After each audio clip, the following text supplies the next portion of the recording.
Hey guys, welcome to Green Bean Fiction. So in today's video we are gonna see what if Deku fell in love with Froppy, part 2. Before starting, make sure to hit that like button and subscribe if you are interested in MHA fanfictions. This story is The Girl by the Lake by Lestat 719. Now without wasting any more time, let's dive in. The lunch bell rang soon after, and everyone started to head out. Izuku went to join Sue when he felt a tug on his sleeve. Turning, he saw it was Ochako. Hey, Izuku, would you mind hanging back a minute? She said, fidgeting nervously. I need to talk to you, and it's kind of private. Of course, Ochako. He said, go on without me, but save me a seat. Sue gave him a questioning look but nodded as she headed off with Kyoka and Toru. Once the room was clear, he was confident that no one was hanging back. Is everything all right? No, but yes, but it's confusing. She said her anxiety was building. Are you and Sue dating? Izuku breathed. Yes, we are. It happened over the weekend. Oh, I guessed as much. I saw the two of you this morning holding hands and stuff. Can I ask how it happened? She said, staring at the floor. We had met once a long time ago when we were 5. It greatly impacted me. I was very surprised when I saw her here. Then we realized it at the USJ with all the chaos. She came over, we talked, and confessed that we both had feelings for each other. I never stood a chance then, she said. What? He said. He couldn't keep his voice from sounding shocked. I have had a crush on you, Izuku, since the entrance exam. I know I shouldn't say anything, but I just wanted to tell you. I am not trying to make you choose between Sue and me. I didn't want to hold onto my feelings and mess up our friendship. I still want to be friends with you. You are an amazing guy, and that speech you gave after All Might's news conference was great. But I didn't want to keep this all inside and run the risk of ruining everything. Can I ask one thing? Sure, he said, slightly stunned from being confessed to for the second time in just a few days. He felt bad that she felt that way if he was honest with himself and he didn't have his connection with Sue or had never met her till Yue Okako was nice and the kind of girl he could fall for, but his heart already belonged to Sue. And honestly none could compare to her. I wanted to hug you when I saw you were okay this morning. I was really worried about you after the USJ, but I didn't know if you were okay and stuff. He could see her wiping away tears. He stepped forward and pulled her in for a tight hug. I am okay, Ochako. And I am sorry that I can't return your feelings, and I hope we can still be friends. You are the first real friend I have ever had, and I would hate to lose you. Ochako was surprised by his gesture. As his words drifted to her ears, it reaffirmed how great of a person she thought he was. I promise I will always be your friend, and I want to be friends with Sue, but it will take time. Feelings just don't disappear. No, they don't, Ochako, but we have time to work it all out. She stepped back from the embrace and gave him a small smile. Now, let's go to lunch before I get you in trouble with your girlfriend, or Mina and Toru start to gossip more than they already have. She lightly punched his arm. That was a good speech today. It got me fired up for the sports festival. I want to do my best. She grabbed her bag so they could leave. I never asked why you want to be a hero, he said, following her lead. She blushed and fidgeted. You will probably think less of me, but it's for the money. The money? He said. Ochako didn't strike him as materialistic, so he was confused. I want to help people and be a role model as well. But my parents run a small construction company, and things have always been tight. They wouldn't let me help at the jobs or even go to school so I could get licensed to do so. Right, with your quirk, the need for heavy equipment would be almost nothing, and you could save them so much money, he said, smacking his fist into his palm. Exactly, she said excitedly, but they wouldn't have it. They wanted me to chase my dream of being a hero, even now with tuition and books. They even got me a small apartment to live in because I live so far away. I couldn't commute. They have and are sacrificing so much for me that I want to take care of them so they don't have to work anymore. My big dream is to send them on a vacation to Hawaii. That is awesome, Ochako, he said. There is nothing wrong with wanting to earn money to take care of those we love. I want to save everyone I can with a smile, but I also want to take care of my mom so she can relax. As long as you aren't just motivated to make all the money and hoard it like a dragon or something. Fear the dreaded dragon, Ochako. She snarled, contorting her face. Izuku was stunned. They just stopped moving and were looking at each other and busted into laughter as they turned the corner to enter the cafeteria. People turned and looked at the two cackling like a pair of crazy people. But let's do our best, Izuku. I want to meet you in the finals so the world knows we are here. Sounds good, but I must face the dragon Ochako. I am out. It is not worth my life. The two started laughing again as they went to collect their lunch. The girls of 1A the trio started walking down the hall, but Kyoka noticed the look Sue had given Izuku, and on the way out, her curiosity was running wild. Thankfully, the art of distraction was provided by Toru and Mina, who had joined them.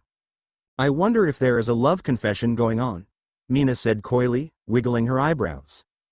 That would be sweet, but to do it in the classroom, Toru said. I was always liked behind the gym or some other secluded spot. Just how many love confessions have you given? Kyoka said, earning a giggle from Momo. 2, Toru answered quickly. The first one was terrible, like evacuating the city. The second one went well. We dated for like 2 months, but he wasn't who I thought he was, so I dumped him.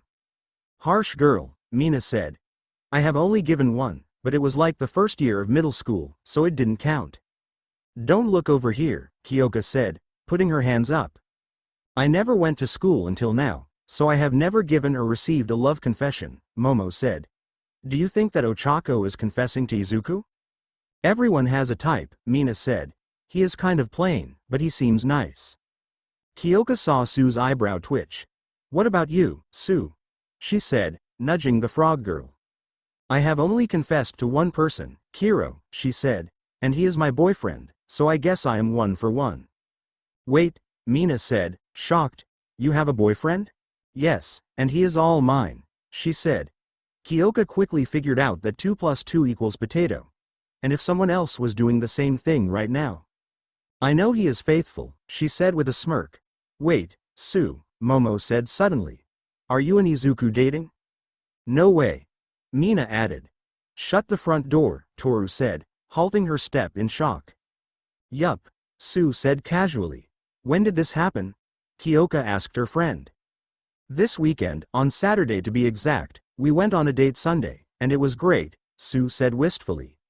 We met once when we were 5, and I could never get him out of my head. I thought he didn't remember, but then he said something at the USJ, and then one thing led to another. You? And Midoriya? Mina said as they entered the cafeteria. Sue just laughed as she grabbed a tray. Yes, me and Izuku. Kyoka knew there was something more but didn't want to bring it up with the present company. Once they sat down with their food, Mina and Toru leaned in. Okay, give us all the details. Sue blushed. So I talked to him on Friday night, and I think he was on painkillers or something because he was a little loopy. I asked him how long he knew I was the girl from the river where we first met, and he told me he knew the first day and that he could never forget because I was too beautiful. I thought I was hearing things, and then he said it again. Ah, the girls said in unison. His mom invited me and my mom over so I could share that piece of cake with him. I know it was silly, but if I could do that, I felt everything would be okay. So we went over there and asked him if he meant it.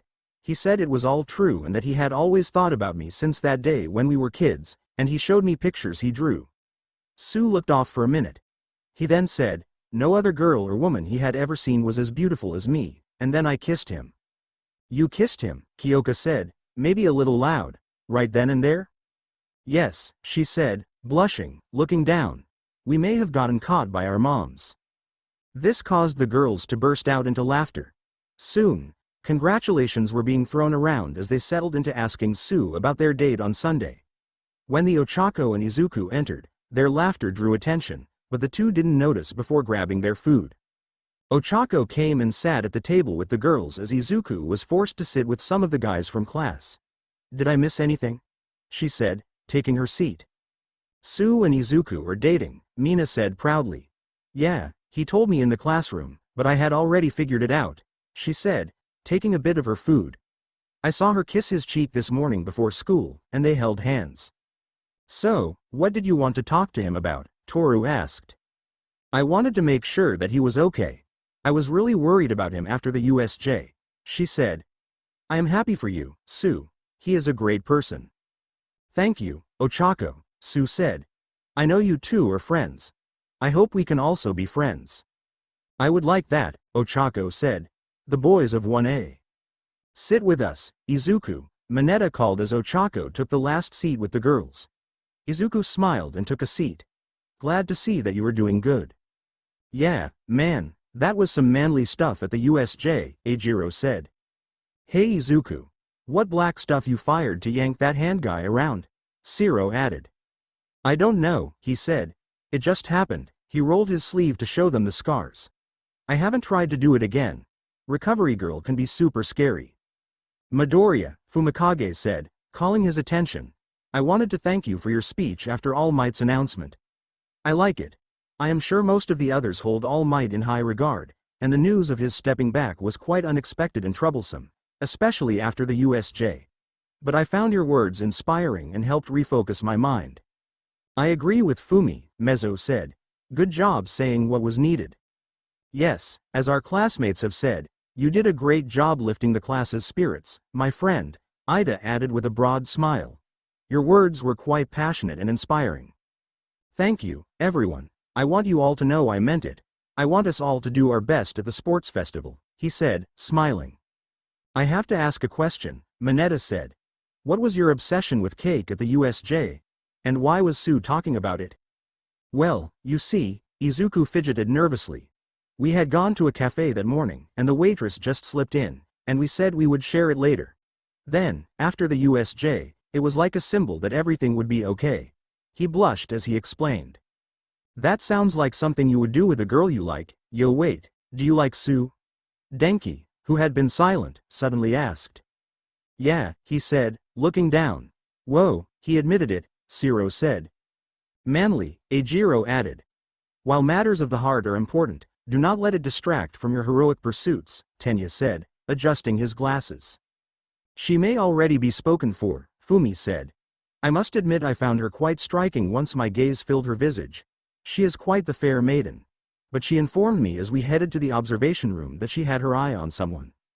She shot him down very fast, Dark Shadow said, popping out and patting Fumi on the back. Well, I think you should go for it, Mineta said, taking some of his food. The two of you inspired me at the USJ, and you have that whole cake thing. You should use that to ask her out on a date. Bro, I thought you would be all jealous and shit, Denki teased his friend. I am, Mineta said. But I forgot what it was to try and be a hero. Sue and Izuku reminded me of that. I am sorry, Izuku, for how I acted. As long as you keep trying, Mineta, I would happily call you a friend, he said before blushing more. And well, we have already shared the cake and are now a couple. The table erupted as they started firing questions quickly at Izuku. Fumi looked a little sad, but he congratulated him. Izuku did his best to answer the questions by painting a hasty picture of the weekend's events. However, he did blush and stutter some when admitting to the fact that they had already kissed. That turned into Zero, Mineta, and Denki teasing him. As it happened, he couldn't help but smile as it wasn't like Aldera. There was no malicious intent behind it. It was all in good fun. Yo, what happens if you two have to fight at the sports festival? Denki said as they cleared their trays. I won't like it, Izuku said. But we all are striving to do our very best, and this isn't just for getting noticed. We're sending a message, right? He looked at the others. Right, Ojiro said. We're here, correct. This is now about more than just trying to attract the attention of pro heroes. This is about showing everyone what we got, Tenya said, patting Izuku on the back. After the USJ, I would much rather battle you guys than those villains again. Mineta shuddered at the thought. You guys are just trying to beat me up. They were trying to do much worse things than that. Yeah, except if you fight Bakugo, but he just seems like he wants to beat everyone, Zero added. I look forward to the opportunity, Mezzo said, surprising everyone. Despite his attitude, his quirk is very strong. If I could put up a good fight and maybe even win, that would help show the pros in the world that we are here. I just hope I can avoid him, Todoroki, and you, Fumi, in the first round, Denki said. Me? Fumi responded, a little off guard. You are quite strong, Fumikage, Tenya said. It would be a daunting task between you and Dark Shadow. That's right, Fumi and I will take the whole thing, Dark Shadow said, raising his and Fumikage's arms in victory. Fumikage blushed as he attempted to lower his arms. As the boys walked towards the exit, the girls came over with Sue walking up and slipping her arm around Izuku's waist. The outburst of teasing from the assembled groups soon turned into laughter as they returned to class for the afternoon session. Declarations of war with the signal of the end of the day, the class gathered their things and began to head towards the door. Ochako opened the door to find the hallway full of students looking at them. "Excuse me," she said, "can we help you with something?" "What is going on, Ochako?" Izuku said, walking up behind her. Seeing the assembled group, he gently touched her shoulder and pulled her behind him. "You're class 1B, he said to one group before turning to the other. "I assume you are in the general studies course." "What are they here for?" Ochako asked. "The sports festival," Izuku said calmly. He hadn't noticed that Bakugo came up and took a position on his right side.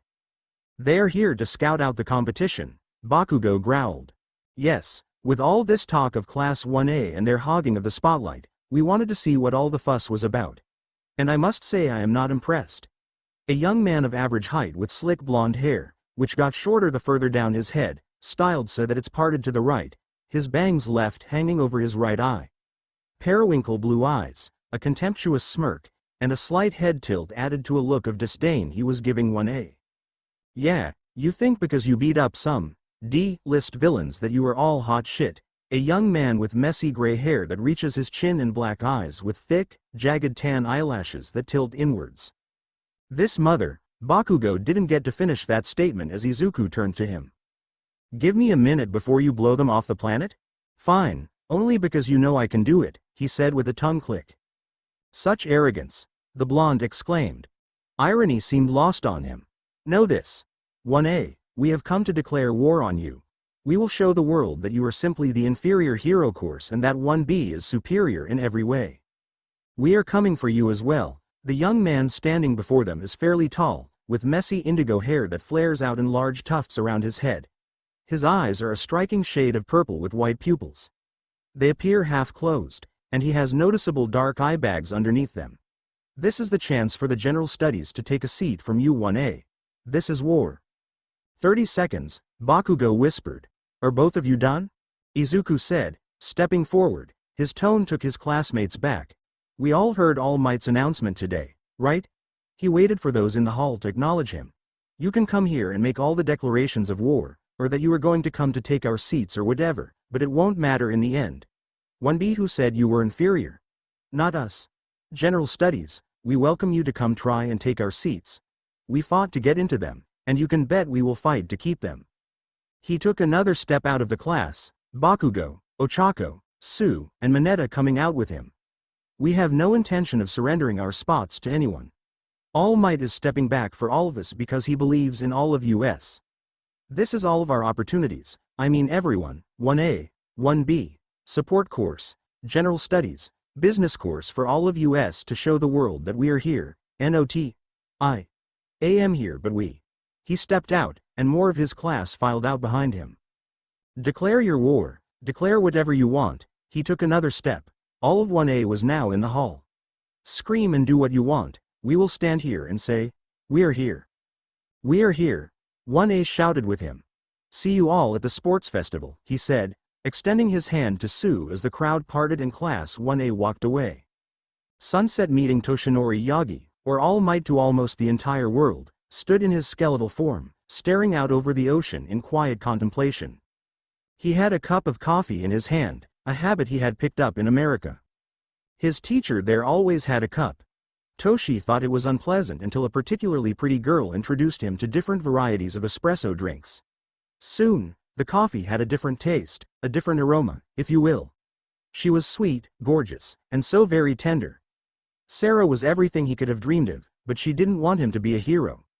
That was the first hard choice that led him to where he now stood. She eventually married, had a few kids, and opened a small independent coffee shop. She had a good life, a happy life, a life that he was pleased to see unfold and flourish. But not without pains of regret or what-ifs. He knew he made the right choice, and he understood the assignment. Yet, coming home to emptiness was never a good feeling. He wondered if there was still a chance for that life, that after Izuku had graduated and emerged on the scene when he finally stepped away for good, would he be able to enjoy just a taste of it? A warm cooked meal waiting for him when he came home. A kiss from someone who loved him, sitting on the couch enjoying a movie or a show, and falling asleep with them in his arms. knowing they would be able to do it all again tomorrow. A sudden coughing fit jolted the man in pro back to reality and out of the lucid daydream. His time was limited. His abilities were dwindling, and his quality of life was a holding pattern of keeping things steady.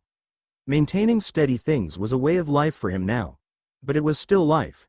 He had things to do, some necessary and final things that he had to see through, the most important things he would ever do. "Hello, Mr. Yagi," a familiar voice called to him. Without looking back, he replied. "Hello, young Midoriya." His protege came to stand beside him, a cup of tea in his hands. Toshi smiled at the boy who came to stand next to him, adopting a similar pose as he just looked out over the water. "Shall we sit?" he finally said, motioning to a nearby bench. "I'm sorry I wasn't strong enough," Izuku began, his voice breaking some. "None of that, young Midoriya," Toshi interrupted. "The truth is I should have been preparing for this after I received my injury. I wish I had stumbled upon you all those years ago and saw what a great hero you would be." "You may have found someone better," he said quietly. "There is no one better, Izuku." The boy stopped hearing his name. "I have found that you find the people you are meant to find when you are meant to find them. I may have found someone more physically ready to accept one for all, but not someone with a better heart or mind. You figured out how to use it without my help, and after the USJ, you have also been granted the gifts of the other bearers. No, Izuku. You are the perfect choice because you understand what it means to be powerless. Now that you have power, I know you will do everything possible to defend those around you. I still feel like I should be better, that I don't know," he said, sounding a little lost. "That is because you have been put down and tossed aside for so long," Toshi said, turning his coffee cup around. "That I didn't even see your true quirk, your heart. I heard about your speech in class in the hallway. That is a true hero. I am sure you picked up your entire class, and your words in the hallway reached some of those who had gathered there. The sports festival is a chance to stand up and say, 'I am here.' For years, it has been exactly that, but you understood that this time it is different. We are here," he said. "Exactly," Toshi said, smiling. "There is no reason that you and your classmates cannot work together to advance to the final round. The final round is always a tournament of 1 version 1 combat. That is the stage to show your personal growth and talent. Showing you can reach that stage together by lifting each other and putting aside your personal goals to carry someone else will show the world. We are here." "I am afraid I am going to fail," Izuku said, his gaze going back out over the water. "Then you fail," Toshi said simply. "You fall, dust yourself off, and then get back up. Everyone fails, everyone falters, but are you going to choose to have your life defined by your failure?" "But, there is no but, Izuku," Toshi said warmly. "Go out there and do your best, show the world that it can be done differently, that society will have more than one pillar to hold it up, that those that lurk in the shadows will not just have to worry about the symbol of peace but a whole army of them. That is what I want. That is what I will commit to doing, training all of you, Class 1A and Class 1B. "But your time limit," Izuku said concerned. "That is my worry, Izuku," he said, placing a hand on the boy's shoulder. "Mine, you need not fret about that." "Can I suggest something?" Izuku said quietly. "Go ahead," Toshi said, squeezing the boy's shoulder. "General studies should have training as well," Izuku said, looking at his tea. "Some want to be heroes like us. They just didn't pass the exam. It doesn't mean they don't have gifts that wouldn't be useful for heroics." "How would you do it?" Toshi said, curious about how his protege would respond. "It's too late to add a third heroics class, and with your time limit, that would be next to impossible. But I would offer an after-school class club where anyone could come to get weight training, basic combat, and quirk training. There also would need to be an extra class they could take for heroic law and application. I would propose to Nezu that there be a new course next year, like 1C, for those looking to go into heroics where they still get some of what the primary hero class gets regarding training. Maybe you could put together a general workout guide for people to offer guidance without physically being there. You could adapt them to a more personal one the longer they are in the club. They could send you whatever you need so you can help direct them. Maybe hero classification could be a possibility. Not everyone can be a combat hero, but someone with a specialized quirk can be certified and given a license to be called in during emergencies. But they would need combat training, maybe a cross between a hero and law enforcement. Something to help bridge that gap instead of being either this or that. They could be the bridge between both. There are so many uses for different quirks that just shutting the door on people seems like a waste of talent, and you should never waste talent. Izuku had started his reply coherently before quickly decaying into a muttering mess. Toshi smiled fondly at him. This was just who Izuku was, making the number one hero confident in his choice. The ideas that would flow out of Izuku were amazing.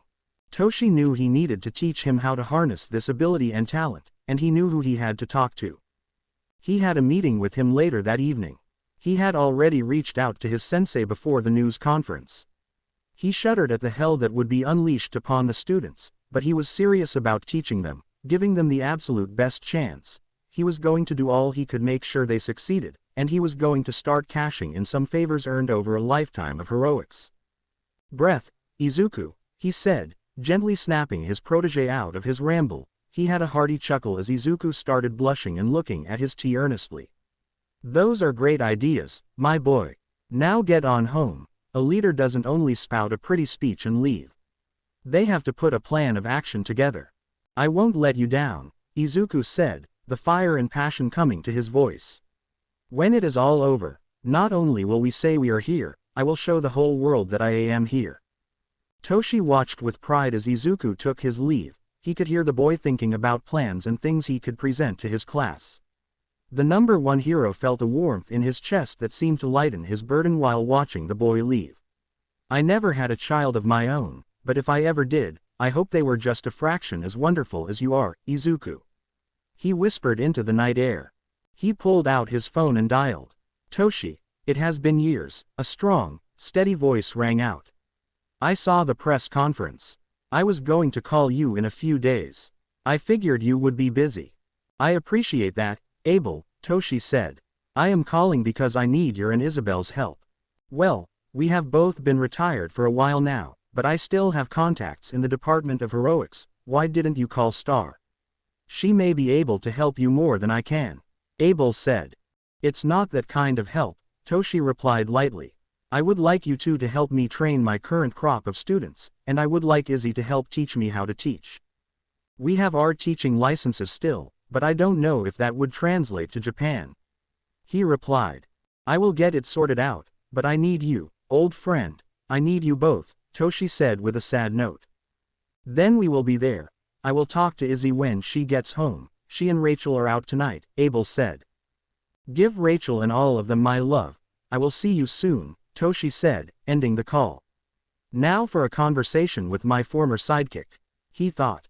Izuku and Sue. When he walked in the door, not only was he greeted by the smell of food, he was greeted by the most beautiful sight in the cosmos. Sue was doing homework at the coffee table in one of his sweatshirts with her notebooks open. When he entered, she immediately had him sit as she went and served them dinner. Inko was out for the evening, and Sue had insisted on coming home with him in case his conversation with All Might didn't go well. She had them stop by the local store so she could cook for him. The image of her in an apron as he left for his meeting was forever burned into his memory, quickly accompanied by the nice, hearty nabe being set in front of him. A fish soup that was chock full of mushrooms, fish, shrimp, noodles, and vegetables. He could feel the anticipation from her as he brought the spoon to his lips. She could feel the way it washed over him and the happiness swell. Sue, this is wonderful, he said, taking a fish bite. Sue, I mean, this is just amazing. He dug in for another bite. Sue smiled broadly before she took a bite. Hearing the satisfied sounds of her mate eating just did things to her.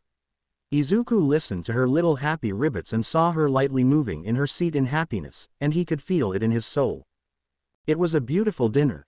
Izuku did the dishes as Sue packed up a bowl for Inko to heat and eat. When she came home, she just watched him move about the kitchen. She waited till he finished, and she collected her reward. He had just finished washing the dishes and turned to face her. Leaning back against the sink, she glided over and wrapped her arms around his neck, pulling him into a tender but passionate kiss. It left them both a little breathless as they broke apart. The whispered words of love from each were music to the other's ears. Sue took his hand and pulled him to the coffee table to finish their homework. Once done, she climbed into his lap, and they lost themselves in each other's kisses. Tenderness and passion, Fire and electricity, hands tangled in hair, arms wrapped around each other. Tongues danced, nibbles upon necks, rivets, and light moans filled them. Her phone ringing, letting her know her father was downstairs, pulled them sadly back into the real world. I like that, Sue said. I want to do that more. Which part? He said. All of it, cooking for you, doing homework, kissing you, Sue said, lightly kissing his lips. I will dream of you and miss you till tomorrow. She stood, ensuring she looked okay, before heading towards the door. I am enacting girlfriend privileges and now claim this sweatshirt as mine. He went and stopped her from leaving quite yet and kissed her tenderly, careful not to let their teenage hormones take over. As long as I get to do that daily, you can take anything you want. He whispered as he opened the door. I'll remember that, she said, blushing as she walked out. It was strange feeling her leave, the distance getting farther between them. It was not pleasant. One they both knew would only be temporary, but still. Of course, as soon as she got home and was able to, she called him, and they talked until they fell asleep. After all, they were two teenagers in love. Plans. Izuku was walking towards class when he found Mr. Aizawa standing outside the room, leaning against the wall. Come here, Mr. Midoriya. Izuku suddenly panicked when a parent or teacher wanted to talk to you. Coupled with that, Mr. Aizawa seemed alert and awake. No sleeping bag was in sight. Yes, sensei, Izuku said, cursing the slight voice crack. That was quite the interesting speech you gave not only in class but also in the hallway after class, Aizawa began, raising an eyebrow. Do you have a follow-up plan, or are you just talk? I have a plan, Izuku said confidently. I am not sure everyone will follow it, but I have a plan. Good, now go convince your classmates to follow you, he said, pointing to the door as the bell rang. The class turned when the door opened, and they saw Aizawa and Izuku walk in. Their curiosity piqued when their teacher stood by the door as Izuku went to the podium at the front of the class. Momo rose from her seat and went to stand behind him, off to the side. I support you, she whispered, making him smile. He took a deep breath. Yesterday was not just talk after All Might's announcement or when those other classes came and called us out. This sports festival is about more than personal glory. It is our chance to say that we are here. Every year, the first two events are either some race or a team event. There's always a team event if not two. The final event is a tournament, a one-on-one fight to declare a single winner. I want us all to work together to reach that final stage. I don't need any damn help. Bakugo roared. No one said you did, Izuku replied, keeping calm. I am not saying any of you do. What I am saying is this is our opportunity to show that the next generation can and will work together to uphold what All Might and others have shouldered for so long. The first events will allow us to work together and show our flexibility and teamwork. The third event is where we can show our abilities as we fight to stand on top of that podium. What are you proposing? Denki asked. I would like us to train together and learn how to work as teams to destroy those that stood outside our class yesterday. I want to show them what it means to be a team and work towards the same goal. We all want to be heroes, yes. The class nodded. We all have our reasons. They nodded again. But we all want to do it to make the world better and things safer, correct? The class nodded. But won't training together mean we learn each other's weaknesses? Iida called out. Yes, he said flatly, but that is inevitable. Once we get more heroic classes together, that will happen anyway. And I am sure there will be team-ups in future heroic classes. Why not learn how to work together sooner? Shoto stood up. Aside from myself, I believe you are the strongest in the class, and I want to defeat you to show that I am stronger than you. What the hell did you just say, icy hot? Bakugo growled. That's nice, Todoroki. Do you want to defeat me in a team exercise because I know I sure as hell won't lose to you in a race? How do you want to prove that idea you have of superiority? Do you want to do it one-on-one where there will be no doubt? The same goes for you, Bakugo, a team where some will say that it was who you had around you that granted the victory or where there can be no doubt that you won. I don't want any doubt in yours. These extras, or anyone else. Who the best is when I beat your ass, and same goes for you, icy hot. He spat. Shoto thought about it. I want no doubt.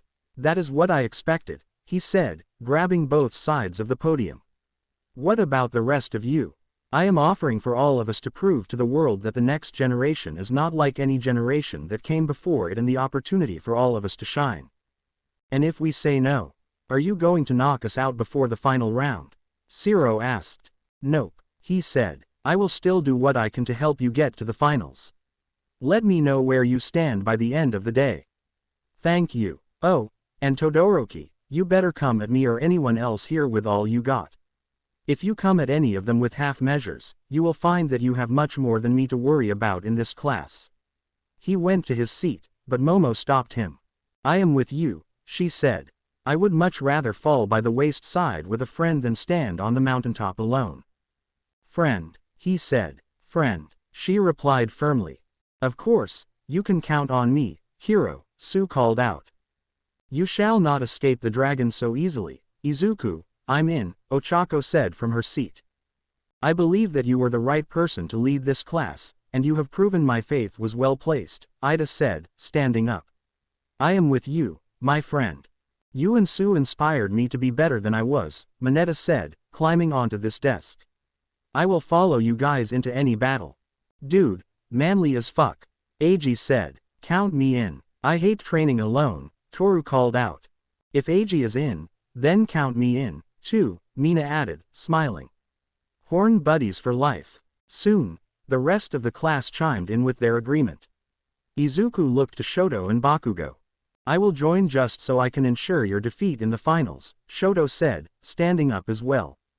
I am doing it just to make sure you aren't trying to pull a fast one behind my back. Very good class. Now that you have all made your decision, I expect you all to follow through, Aizawa said, taking his spot at the front. A little bit of incentive for you all.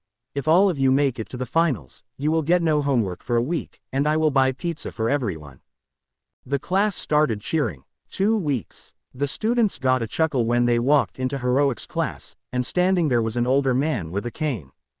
When All Might wished them well and vacated the area, they began to worry. 15 minutes later, they were sure that an Oni had been unleashed. 1A and 1B meet the devil that day, and his name is Gran Torino. When they thought they had him, he would go faster and harder.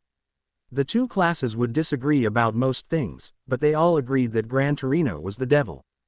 The class training started that very afternoon. As soon as class ended, they all changed into their gym uniforms and reported to the training ground Theta. Izuku was nervous when the class turned to him to start. Still, Momo stepped up and started them all in simple warm-up exercises, Izuku pulling on his memories of his training with All Might to start them in physical training while pulling individuals aside with a bundle of nerves and showing them his notebook on their quirks. Most of his classmates were amazed at the questions and ideas he put forth. Of course, Bakugo and Shoto declined his advice. Ojiro was happy to step up and help teach hand-to-hand combat along with Mezzo. Quirk training was done for 1 hour after an hour of physical exercise. That was when groups would break off on their own, trying to develop new moves they could work on at home and others to share with the group. Ochako was concentrating her hand on a boulder she had been trying to do, something that Izuku had pointed out in his notebook. She could be heard cackling across the training ground when the boulder suddenly cracked. They would spend an hour reviewing previous events and working out strategies for dealing with them and different team compositions to put together. 3 hours every day they worked. That was how it was for 2 weeks, 3 hours every day after school, with everyone training on their own over the weekends except for Sue and Izuku. For the young couple, it was great. They got to spend an incredible amount of time around each other, constantly training and working together. With their bond, it was easy for them to learn how to move as a team, and the rewards of kisses were a great motivator. What are you going to do if we have to fight each other? Sue asked him. Give you all I got because I love and respect you too much not to do so. He spoke, though the thought hurts. Good, I feel the same. Sue cuddled into his lap. After the festival, can we go on a date again? I can think of nothing I would want more, he said, kissing her forehead. Opening day. Class 1A were in their locker room dressed and ready. Nervous excitement permeated it. Hey, Prez, got any words for us? Ojiro called out. Izuku looked to Momo, who held up 3 fingers. We have trained our butts off for this, we have fought Gran Torino. More like got our butts kicked by him, Denki called out, getting a laugh. True that, Izuku said, smiling. I have to give a speech in a few minutes, so that I won't make a long one here. The USJ brought us together. Our training has prepared us for this moment. I don't know about the rest of you, but no homework for a week sounds like music to my ears, not to mention pizza. The class chanted no homework. If a bunch of villains couldn't stop us, then I am sure that Class 1B or anyone from General Studies will stop us. We will show them in the world what we can do together. Then, we will show them what we can do on our own. In the end, we will show them. He threw his fist into the air. We are here, they yelled. They all heard the buzzer as Momo and Izuku formed them into their lines and exited together. As they took their place, the other course came and lined up. 1A could feel the stares boring into the back of their heads, but they never looked back. When they heard their class call, they walked into the stadium. The crowd's roar bombarded them, and Kyoko was grateful for the headphones Momo had given her. Their eyes slowly adjusted to the packed stadium as the cheers rained down along with the flashes of the cameras. Izuku heard the cheers quietly dip as 1B entered, then even more as other courses were introduced. Midnight immediately commanded the attention of the crowd and the students with a crack of her whip. Okay, I want to be good, but this has already been worth it for me, Mineta said to the chuckles of those around him. The girls rolled their eyes. Good boys and girls, she purred. Now that I have all your attention, I would like to welcome you all to the first-year sports festival. The crowd and students cheered. I will be your master of ceremonies, she purred the word master. And you referee for all of today's events, so before we begin, I would like to welcome Izuku Midoriya to the stage to give this year's student address. Izuku took a deep breath as he walked up on the stage, a million thoughts of what would go wrong flooding his mind. Then he found her face, and all the noise and all the static disappeared. Her smile chased it away and whispered I love you empowered him. Greetings to my fellow classmates, all those in attendance, and those watching us around the world. My name is Izuku Midoriya, and I am a member of Class 1A. I have been chosen to represent our first-year class and am honored to share a few words with you today. Thank you for being here. He paused as the crowd cheered. All our lives, and from the day we are born, we are told that everyone is created equal, but that isn't true. Some are born with extraordinary quirks and powerful abilities that can shake the ground we stand on or bring the rain to parched and dried lands. Doesn't sound very equal, he said, looking over the class and crowd. Some people are told their quirk is weak, useless, or even criminal, but is that true? Does your quirk define who you are as a person? I don't believe so. In my own experience, my quirk manifested very late in life, and for many years, everyone around me believed that I was quirkless and, therefore, useless. But I don't think that's right, and I don't believe that someone's worth should be determined by the strength or usefulness of their quirk. There are heroes here right now, he said, pointing to the VIP section. I bet if you asked every single one of them, they were told they could never be a hero. That a fire quirk user could never break into the top 10. That woman with a rabbit quirk would never break into the top 10, that a man with a smile and a lot of muscles would never be the top hero in the country. Chants of all might began to echo throughout the stadium. In my class, they told a girl with pink skin that she couldn't be a hero, that girl with a frog quirk couldn't be a hero, that boy whose quirk is to harden his skin could never be a hero, that boy with weird elbows or a tail could never be a hero, or that a once quirkless boy could never be a hero. Yet here we are. Yet there those heroes sit. A quirk is neither evil nor useless, the person behind the quirk makes it that way. Your quirk should never define you, you should be defined by your heart. What type of person are you when the chips are down, when your back is against the wall, or when villains decide to attack you during rescue training? I found out what kind of people I have around me, I hope they found out who I am. We fought villains that day. We fought to survive because they didn't come there for fun. They came to hurt us, and they came to kill. They failed because we are here. They failed because not a single member of my class stepped down, because not a single member of my class would be cowed or beaten into submission by a bunch of cowards who decided that the only way they could make a name for themselves was to attack children. That grown adults thought the only way they could succeed was to attack children. That is the definition of a villain, a coward who felt the only way they could win was against children in their first week of class, and guess what? They failed. The crowd broke into cheers. Then we all saw All Might's news conference, we all heard his words, and those words crept into my soul and my classmates' souls. And we took those words and knew what we had to do, what we would do. For decades, the world has lived on 3 words. I am here. They kept us safe, comforted us in the night, and chased the villains farther into the darkness. While those words are still here to do all that, my class and I have a new word to add. We are here. None of us would dare to say we could fill All Might's shoes, but together we can. We can ensure that his decision to step back and teach us will be remembered for all time. This is all of your chances to fulfill the dreams of the child inside of you or the one next to you. Be a hero in your own right. Step up and show the cowards hiding in the darkness that this world is not theirs for the taking, that this world is all of ours because we are here. To show them that what All Might, and all the heroes out there are fighting for, is not theirs for the taking, that we will not bow down to cowards, and that we will not fear the dark. I am Izuku Midoriya of Class 1A, and we are here. His class called it out with him, as did a large portion of the stadium. The other courses were stunned, some questioning their actions. All Might sat back in his seat and smiled.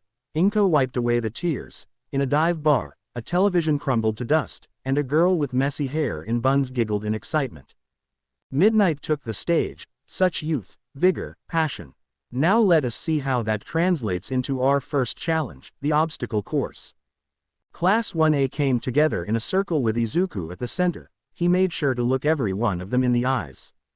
We have 2 events. We have 2 events to show the world and those jack-offs that came to talk out their ass outside our class. 2 events to show the world what? He yelled. We are here. What? We are here. Bring it in, he called to them, raising his hand as the rest of the class put their hands to his and each other. 2 events. Leave no one behind. Call out what you see. Show all these motherfuckers. We are here. When they dispersed, Sue looked at him. Such language, Izuku. She chastised him, though her tone was playful. Sorry, he began to apologize. No, I liked it, it was very hot. She leaned in and kissed his cheek. Aizawa, he sat in the commentary with a beaming smile hidden under his scarf. This class was going to be everything he could want and everything he feared. They had bonded, formed a team over the shared trauma of the attack they suffered on the USJ, and then followed that up with an All Might's press conference and the top secret meeting the faculty had with that big lummox sharing about what else was forcing this step back. Aizawa had his questions as well as his suspicions. But then he heard about the speech that Izuku had given following the press conference, the way he stood up for the class in the hall. And it wasn't just words. The boy had a plan, and he got the class to buy in. All of them, even the Bakugo, who seemed to have a hate-rival situation going on with him. Shoto declared he wanted to beat him up to establish dominance, and he turned it both around on them, getting them to agree that working as a team was beneficial, at least for now. Then, he instituted the plan and had them train and work together. He noticed that Izuku and Sue seemed to be dating, but as long as it didn't interfere with their school work, he wouldn't bring it up. It seemed to be having a positive influence on Mineta, whose record had some questionable marks on it. Still, since the USJ and his interaction with Izuku and Sue, he had started to move in a positive direction. With all this positivity, he just knew that this class was going to be the class to keep him up at night, to keep him on his toes, and to believe that this class was going to be the one to change the world. Also, to bring him the top spots this year in the sports festival. A friendly wager between him and Vlad King about the top spots at day's end had him feeling optimistic that a week without paperwork was all his. He may have incentivized his class with no homework and some pizza. Teenagers were crazy for pizza and dangling a lack of homework in front of them, and they may have agreed to run through a brick wall first and ask questions later. The obstacle race or how to overcome terrain difficulties as a group and dominate the first round of the UA Sports Festival. The first obstacle was getting to the track, a narrowed exit forcing them to bunch like cattle. Answer. Shoto Todoroki would lift the class and provide a slide down the other side, and if, in the creation of said slide, some other contestants got trapped in some ice. Bakugo. Su, Izuku, and Mina would be the advanced scouts moving as quickly to the second obstacle by using speed. Mina blushed as the bridal carry from Izuku and Su bit her lip. She did promise to make him carry her like that soon. As the air filled with the tension of anticipation for the start, students began to crowd around the starting line. 1A did so, but before drifting back into the crowd and gathering on the side, they noticed 1B at the back, keeping an eye on them. When the gun sounded, the advance squad rocketed off as the Shoto did his part. The robots didn't know what hit them. Katsuki had been waiting to go up against these big metal bastards after hearing how Izuku had taken one down in a single punch. Su and Mina teamed up to disable another one as their class ran up in the lead. Commentary. Welcome one and all to the largest and greatest sports spectacular in the world, the opening day of the UA Sports Festival. Oh yay! Present Mike bellowed, kicking off the broadcast.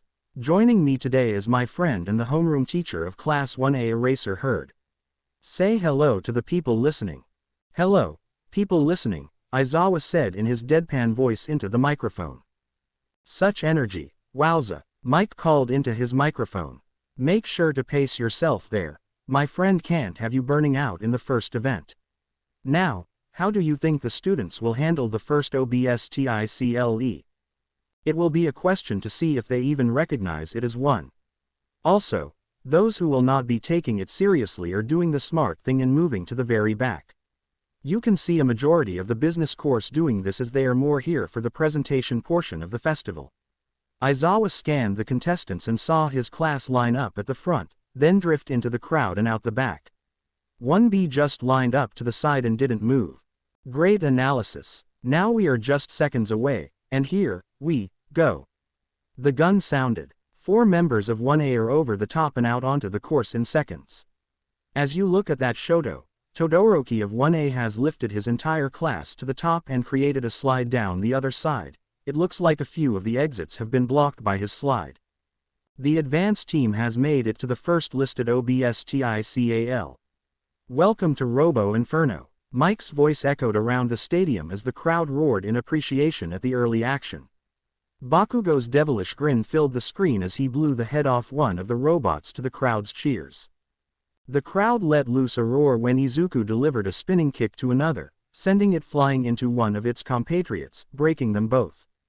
Su kicked one off balance with a powerful drop kick. Mina raced in, melted its neck joints with acid, and disabled another tread as 1A came into frame. Shoto froze a few in place as they were toppling over, creating a passageway for the rest of his class, as Mineta threw orbs all over the track to develop further obstacles for those behind them. The last of the class was through when a few members of 1B entered the tunnel. Thanks for the passageway, losers. A boy from 1B with a blue headband shouted. Thanks for being so stupid, Shoto yelled back as the ice began to crack, and the tunnel collapsed. Eraser Head, do you see what you class is doing? The teamwork, the chemistry, the trap laying. Is this your doing? Mike rode firing up the crowd. Not this is all them. They decided they wanted to work as a team like Izuku. Midoriya said they are here to show the world and the heroes watching, we are here. Aizawa, to most voices, was still neutral, but Mike, his longest friend, knew the difference. He could hear the excitement in Aizawa's voice. The chasm of doom or the chasm of a mere inconvenience. 1A was across quickly, Ochako negating some of the others' gravity as they were thrown across, Mineta, of course, leaving some sticky balls on the shorter routes, making those behind them take a longer route. Like a group of children playing in the park, they were across and moving like it was nothing. The minefield are killer vibrations. Momo created a few shields and a prominent speaker. Izuku, Koji, and Mezzo took a position in the front. Kyoka stepped up, plugged into the speaker, and jammed her jack into the ground as the rest of the class took shelter. The stadium was silenced, and students were knocked to the ground, knocked off the wires of the chasm of doom as the minefield exploded. What the hell, Eraser Head, are they insane? Mike yelled. No, they are here. The crowd just exploded as Class 1A ran into the stadium, stopped at the finish line, and paused as Toru casually walked past everyone, breaking the finish line tape. The crowd was in awe as they all proceeded in some predetermined order. Later, it was discovered that one should never play Uno with Toru. That girl was ruthless. Class 1A took all first 20 spots, of course, with Izuku coming in 6th and Su coming in 10th, respectively. It was a girl from the support course who came in 21st. She had pink dreadlocks and had this manic grin on her face as she eyed Class 1A. In particular, she seemed somewhat interested in Momo. 1B came in following her. Most of 1B made it. They lost some members during the Robo Inferno and more when the explosion knocked more of them off into the chasm. The purple-haired boy managed to come in 39th with one of his classmates coming right behind him. With the first 40 across, the race was declared over, and the announcement of the cavalry battle was met with wild cheers from the crowd. No one could see the look of panic on Toru as the million-point bounty was announced. As the 1A began to break into their teams, Izuku was about to join his squad when he felt a hand on his shoulder. "Hey, would you like to team up?" "No." Then everything went blank. Su felt something jolt through her. It set her on edge and raised her protective instinct. She sought out Izuku and was stunned to see him walking off with the boy from General Studies, a silver-haired boy from 1B as well as a girl with long green vines for hair. They all appeared to be in a daze. She called out to him, and when she felt him want to respond but didn't, she knew something had to be seriously wrong. "How do I break him out of whatever is happening?" Ochako saw the panic on Su's face and ran over. "What is wrong?" "Something is wrong with Izuku. He ignored me and looked into his eyes." Su pointed as Ochako's hands flew to her mouth. "He looks like a zombie. We need to figure this out quickly." Ochako nibbled on her thumb. "Maybe kiss him.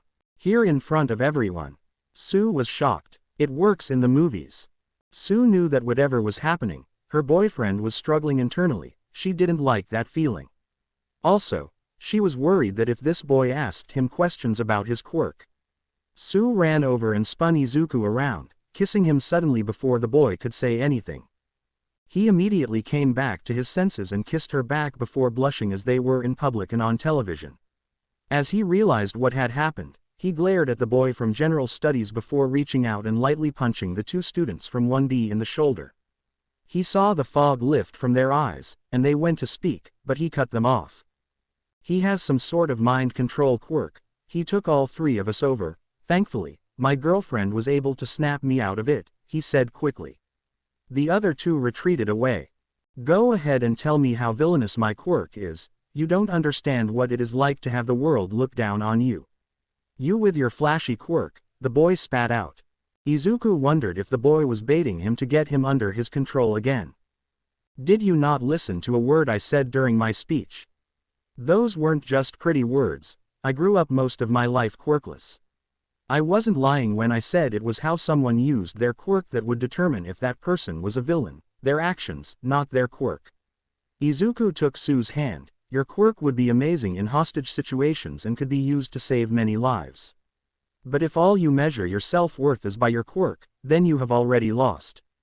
Su looked at him and smiled as he squeezed her hand.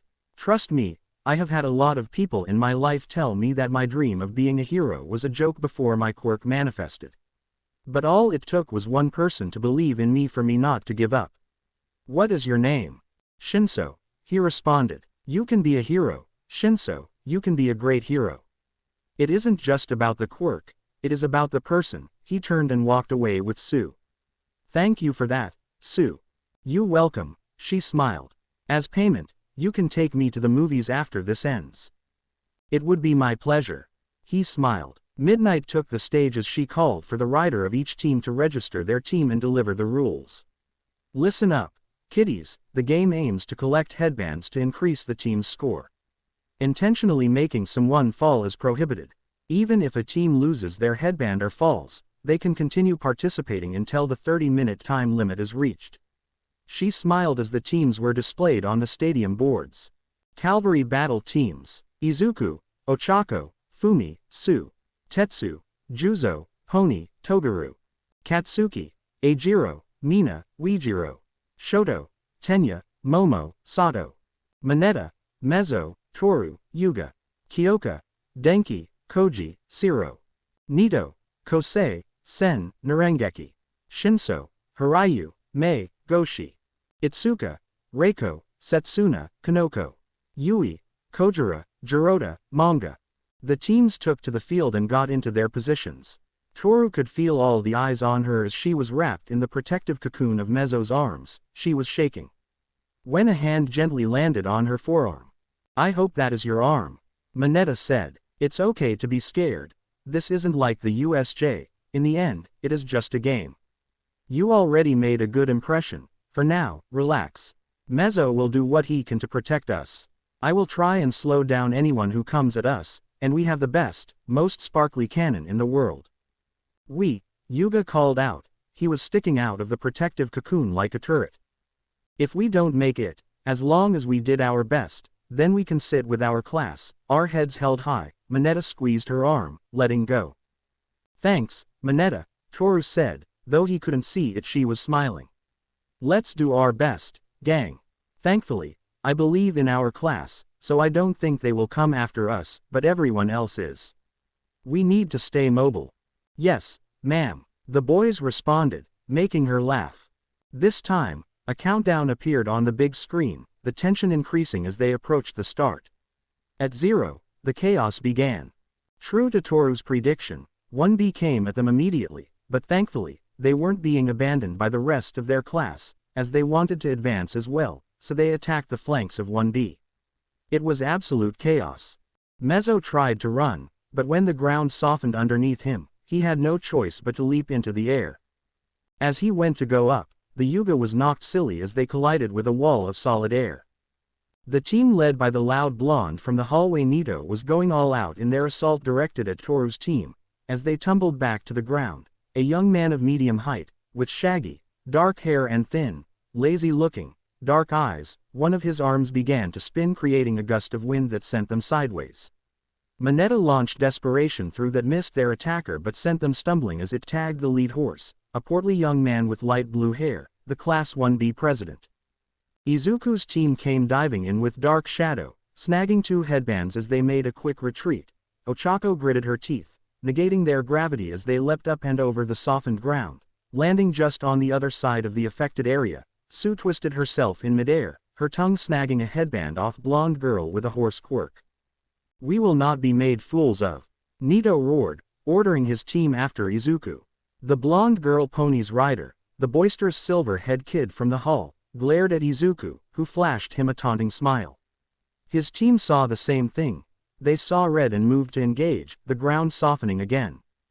"I am nearing my limit. If you are going to do something, do it fast," Ochako yelled. "Fumi, can you and Dark Shadow give us something to plant off of for just a second?" Izuku called out. "We can and we will," they responded. "Focus it under Sue. As soon as you feel it, Sue, push us over to the side. Ochako, as soon as we get airborne again, release your quirk, then prepare to clash with Tetsu's team, and brace for impact when I tell you." He quickly tried to get a bearing on their surroundings. He was right. Tetsu came charging right at them. He saw the boy's skin change to metal, and Izuku smiled as he reared back and fired a punch straight at him. At the last second, he angled the punch down and told his team to brace. It wasn't water, but the air pressure exploded the ground in between them, sending Tetsu's team flying back. Katsuki's team had just thoroughly decimated the team whose rider was identified as Yui by the scoreboard. Their leading horse beast of a boy had run headfirst into Ojiro's hardened form. Ojiro had taken the opportunity to take out his legs with his tail, and Mina's acid had sent the boy with a speech bubble jumping quite literally out of his shoes. Katsuki's headband was snatched off his head by the cackling Nito. Katsuki's eyes narrowed. The chase and the battle had begun. Shoto's team had focused on Shinso's team, but the girl with the pink dreadlocks from the support course had come prepared with rocket boots and a small flashbang arsenal.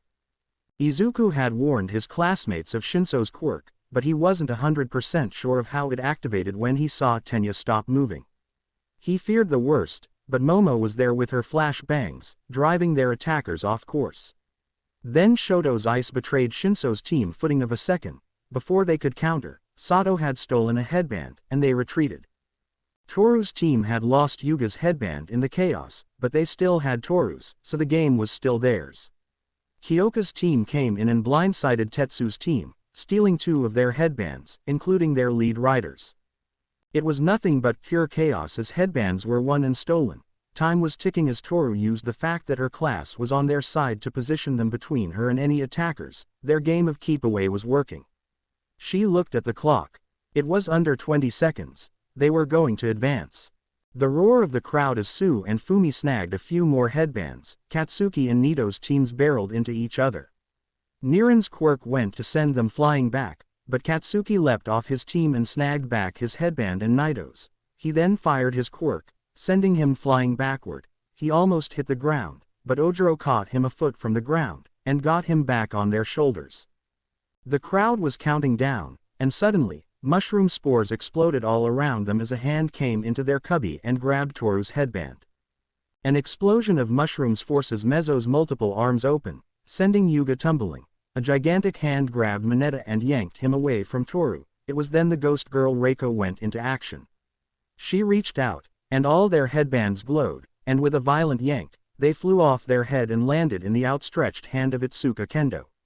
The timer rang, signaling the end. What a devastating loss for Team Toru, and with an amazing ACT of teamwork out of nowhere comes Team Kendo to take first place in the Cavalry battle. Simply amazing. Present Mike's voice rang out as Aizawa grimaced. He hoped to have it all locked down by the end of the second event, but he had to admit those girls had executed their plan perfectly. In first place, we have Team Kendo, followed by Team Midoriya, Team Bakugo and Team Todoroki.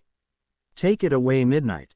What an exciting battle. Such youthful vigor certainly got my adrenaline pumping. She winked into the camera.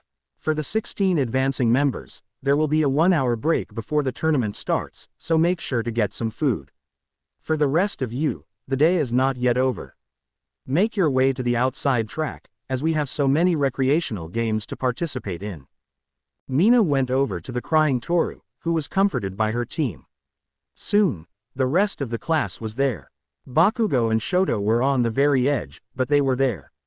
As the class went to break apart, with most of them having advanced, the rest wished them luck as they headed for the recreational games. Bakugo stopped Izuku. We did your teamwork. Don't lose before I have a chance to prove how much better than you I am. He was almost growling as he turned and stormed off. No one will be able to make excuses when I beat you, Shoto said. The only person making an excuse will be you, Izuku shot back. The heterochromatic boy froze and stared at Izuku. If you come at me with only half your quirk, then you are going to lose. Everyone is giving their all, and you think half-assing it will get you through. Think again. I will prove to him and you that I can win only using her ice. He spat back, anger rising in Shoto's voice. And if you lose, then what then? Whatever reason you have for limiting yourself, you better be outstanding, and if you do make it to graduation that way, when you fail in the field and people die because you were too stubborn to use your full power. What then? Izuku stepped forward, getting into Shoto's face. You don't understand. You will see that my ice is all I need. Shoto roared back, not backing down. Then you better not lose before I have that chance to prove you wrong. Izuku smiled at him and walked back to join his friends, who were all staring at him. What was that about Izuku? Ochako asked. I must agree, Tenya said, adjusting his glasses. While I am pushing members of the class, is the class president's job to do so in such a manner. I thought it was pretty cool, Mina chimed in, getting looks from the others. Shoto is only using half his quirk. I don't care what the reason is, that pisses me off, Izuku said, looking at all of them. We are all giving everything, he should also. And one day, when he graduates there, someone will die because of it, and I will not let that happen. Now let's all get some food, we still have a tournament to get ready for. Toru was pretty good at finding places not to be found. In an out-of-the-way stairwell, she sat there and started crying underneath the stairs. She did her best to keep it under control. Her friends and teammates had tried to cheer her up the best they could, but she still couldn't help but feel that she had somehow let them all down. She was on every screen across the nation as the top seed. Now, she was nowhere to be seen. She was surprised when she felt a blanket go around her shoulders. She looked up, and to her surprise, it was Mineta. The diminutive boy took a spot next to her and put his arm around her shoulders. Mineta, she said softly, trying to compose herself. When I was in school, I got bullied a lot. I mean, look at me, he chuckled. It wasn't till I started to go along with them that it stopped. It is more along the lines that they just targeted someone else. But before then, I got pretty good at finding places not to be seen. You don't have to hide it. I can't imagine what it is like not to be able to be seen or what you are going through. I know I got lost along the way, and I was shown that sometimes, to be a friend, you have to be there. It also helps with being a hero, so double win. Why the blanket? She sniffled. It is cold here, and you wear shorts and short sleeves. Also, I didn't know if you went full naked to get away, and I didn't want to touch you the wrong way, he smiled. It's okay, Toru, you can cry all you want. I won't say anything, I promise. Toru just let it go. She leaned against the diminutive boy and cried. He didn't say anything or try to appease her. He just let her cry, but she knew she wasn't alone as she started to calm down. Won't they wonder where you are? She said. Nah, he responded dismissively. Why, I told them I had to take a dump, he said, smiling. You were so gross, she said, but she laughed.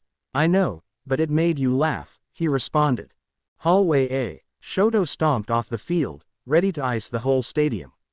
How dare he say that to him? How dare he tell him that his ice wasn't good enough? He was going to prove him wrong, prove everyone wrong. His ice was the strongest. He would never use that man's fire. He would show him that all he ever needed was his mother's gift. I hope you plan to channel that anger into this tournament. A voice rang out. Shoto stopped dead. He had been so pissed at Izuku he failed to notice his presence. Why are you here? Shoto growled as from around the corner came Endeavor, the number 2 hero in the country, and his father. Can't a father come to witness his son compete? The man said as he walked towards Shoto. When are you going to stop all this foolishness and use your fire? His voice growing in volume. Your fire means nothing to me, Shoto responded. It is with her ice that I will win this tournament. It is with her ice that I will surpass All Might. Your fire will be a mere footnote, a question of if they listed my quirk wrong. Endeavor smirked at Shoto. When does that boy defeat you? I will be here ready to help you unleash your full capabilities. And when I win, you will bring my mother home. Shoto stomped off. Hallway D. What are you doing down here? Izuku said, staring in disbelief at All Might. Sue suppressed her giggle as she thought it seemed funny that Izuku was chastising the number 1 hero who stood there with a pout, poking 2 fingers together. I just wanted to tell you how good your speech was and how proud I was of how you all worked together to pass the first 2 events, he mumbled. I appreciate that, All Might, but you should go encourage everyone, not just me. You can do that after I win. He said. The hero perked up. And both of you can pout when I win. Sue said with a smile. You were right, young Asui. Do your best. I hope you go far. All Might had busted into his, muscle form and dashed off. Did he just really dash off on us? Izuku said to Sue. I do believe he did, she said, kissing his cheek. She loved it when he blushed. It is too late for that. I already had to kiss you on national television. Maybe you didn't have to, Izuku countered. Maybe you wanted to let the world know that I was spoken for, he smiled at her. That could have been part of it, she leaned over and whispered. Let's get some food, then find a quiet place to get ready. I want to crawl in your lap and kiss you till the tournament starts.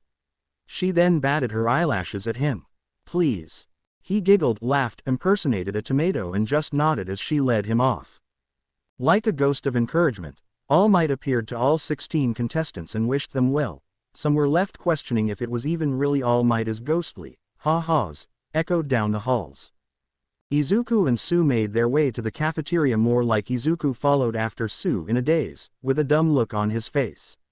Ochako snapped a picture and giggled. What did you do? I just told him I wanted to eat and then find a place to make out before the tournament started, Sue said with a shrug. That doesn't seem too bad, Ochako said. I fear for his safety in the tournament if he doesn't return to his senses soon, Tenya added. Is that all you said? Ochako asked. For the most part, it could have been my delivery, Sue said. How did you say it?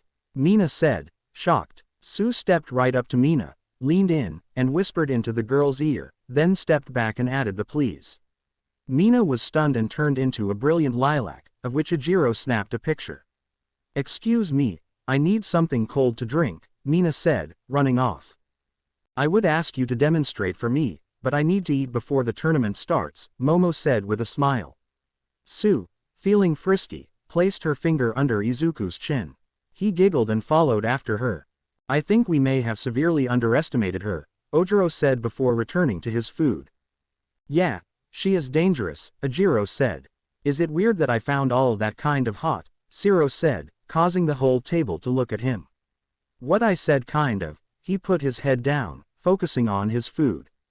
-30 minutes. Attention everyone, we have compiled the data, crunched the numbers, read some tea leaves, and THOWN the dice. Present Mike's voice rang out. Now turn your attention to the monitors as we have our first round matchups. The Manly Man of Stone, EJIRO Kirishima vs. CAPTIAN Explosion, Katsuki Bakugo. Ojiro turned around in his seat and saw Katsuki staring at him. Ojiro smiled as Katsuki clicked his tongue and returned to eating. The man WHO doesn't know the meaning of slow, Tenya Iida vs. The lady that gravity forgot, Ochako Uraraka. Ochako looked across the table at Tenya, who smiled. I look forward to meeting you in the field of combat, my friend, he bowed his head to her. Don't take it easy on me either, Ochako said, holding out her fist. Time to show the world. Tenya gave her the first bump. We are here. The lady with the kick that could break stone, Suyu Asui vs.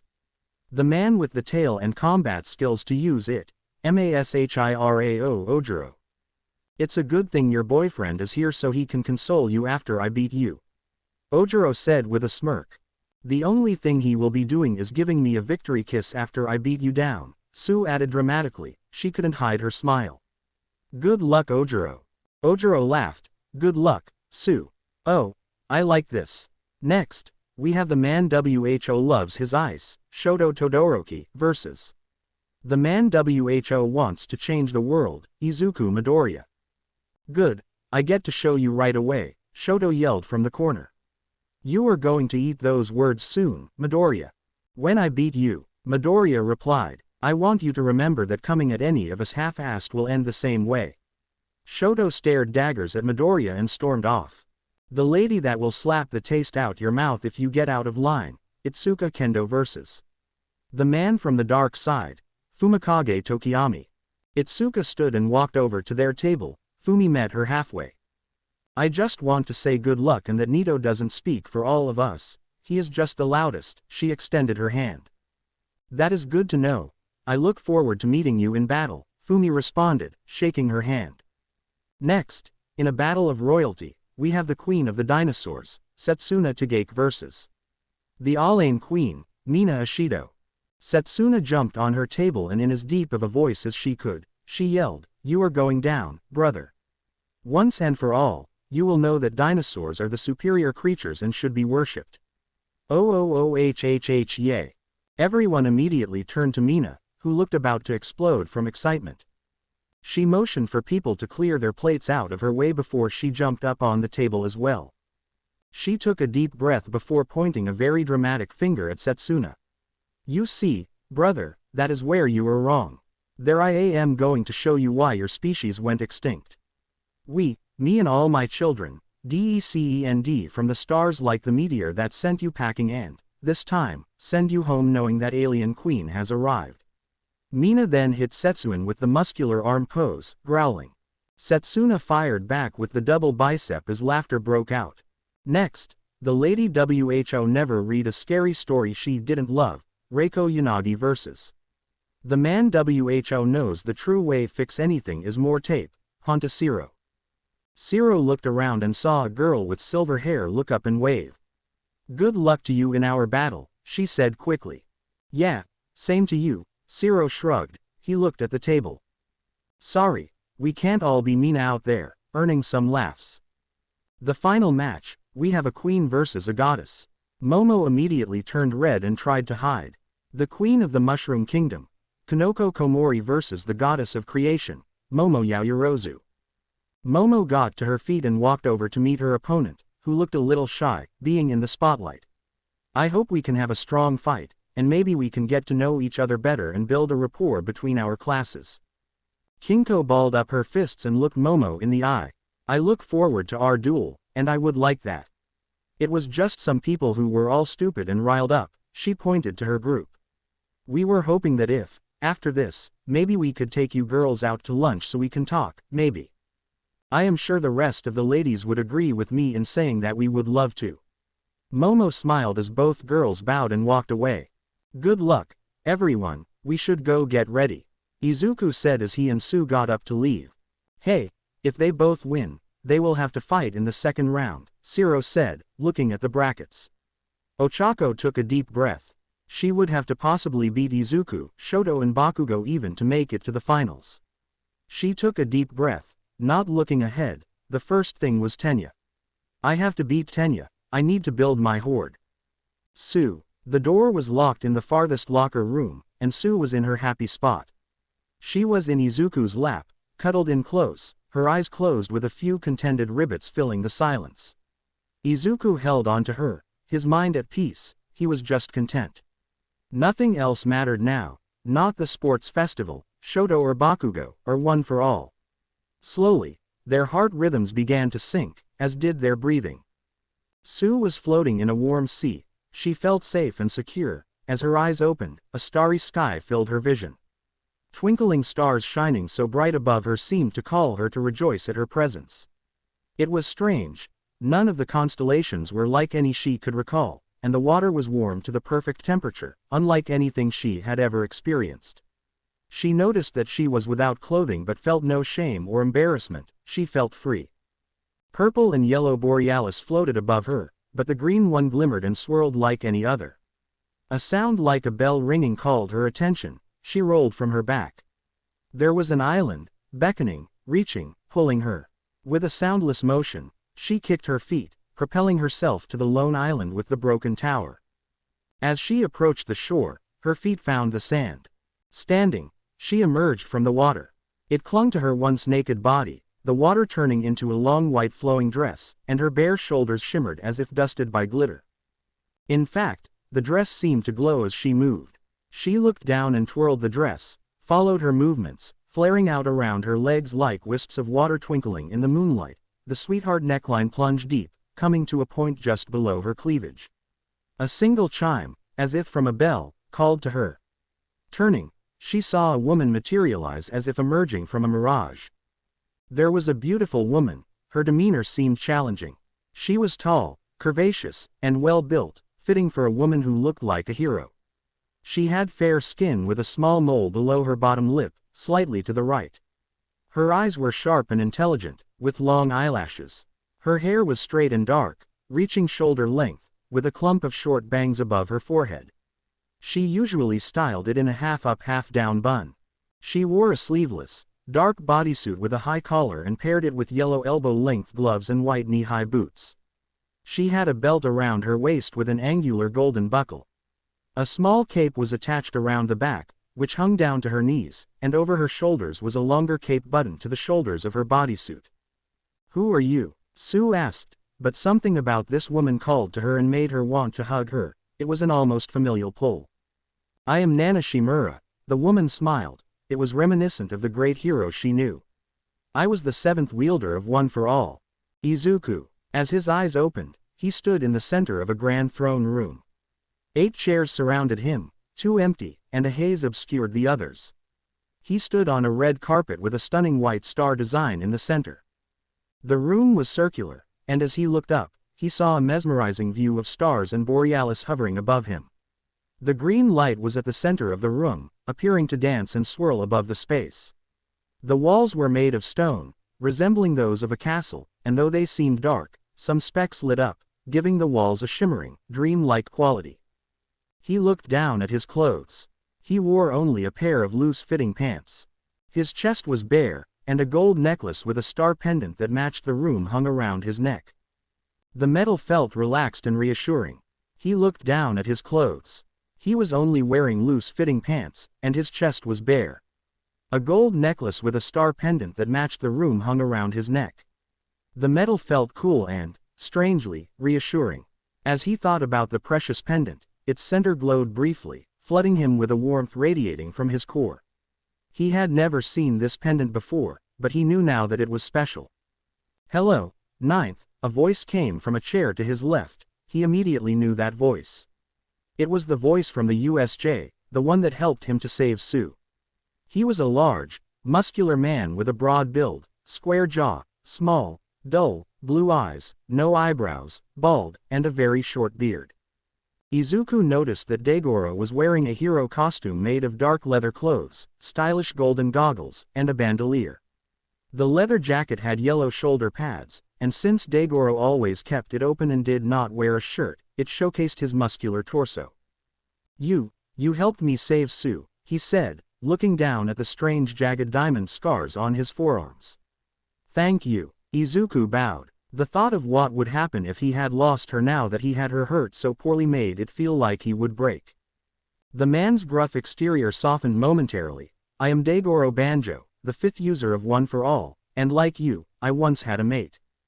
The fifth, Izuku looked at his arm, and he felt it for the first time since the USJ. He watched as the scars turned black and minor points of the tendrils began to poke out. This is your quirk. You gave me your quirk. The man smiled. You are correct. That is my quirk, but I didn't give it to you, it was already there. When your mate was in danger, it was like I could open the door and allow it to flow through you. It was your emotions that reached me. But why did you never allow All Might to use this? Izuku watched as the tendrils retreated into his arm. It's okay, Ninth, the man said, stepping away from his chair and standing before Izuku. We never could, he motioned to the other thrones. All this wasn't possible till you. We could see what was happening and sometimes talk to each other, but nothing like this. It could be because 8 had it for so long that it evolved when it came to you. Will the others allow me access to their quirks as well? Izuku said, panicking slightly at the thought of having to master more quirks or how to explain them. The pendant glowed again. The warmth calmed him. I am sure they are watching you in time, judging, 5 said. I would be in the same position as them if it wasn't for your mate. A ghostly image of Sue appeared before them. I know what that loss would be like. A woman with a fox quirk appeared next to Sue. Though you may not have fully connected with her, that loss would have haunted you for the rest of your days. I know that feeling. Thank you, Banjo sir, Izuku said, bowing. Call me 5, he responded. It makes things easier. Where are, I am guessing, 7 and 8, Izuku said, pointing to the empty chairs. 7 had something to do, she said, and 8, why that is All Might. He is still kicking around, so he won't be here till that changes, 5 said with a smirk. So even if the worst happens, he will still be with me? Izuku asked. 5 nodded, and that reassured him a bit. But are your souls trapped here? Can you not move on to be with her? He motioned to the fox woman. We are not souls, we are vestiges, a piece of us that merged with One for All when we carried it. He looked at the fox woman with a longing. We often wondered why we were here, but we may have a clue. Our quirk is called Black Whip, and emotions will play a large role in how it reacts. Now listen. Sue, why am I here? Sue asked Nana. Well, that is a little harder to explain, Nana said, rubbing her head. Not because I don't want to explain it, or I think you wouldn't understand, but honestly, we are not quite sure. Sue said with the head tilt. That is adorable, Nana gushed some.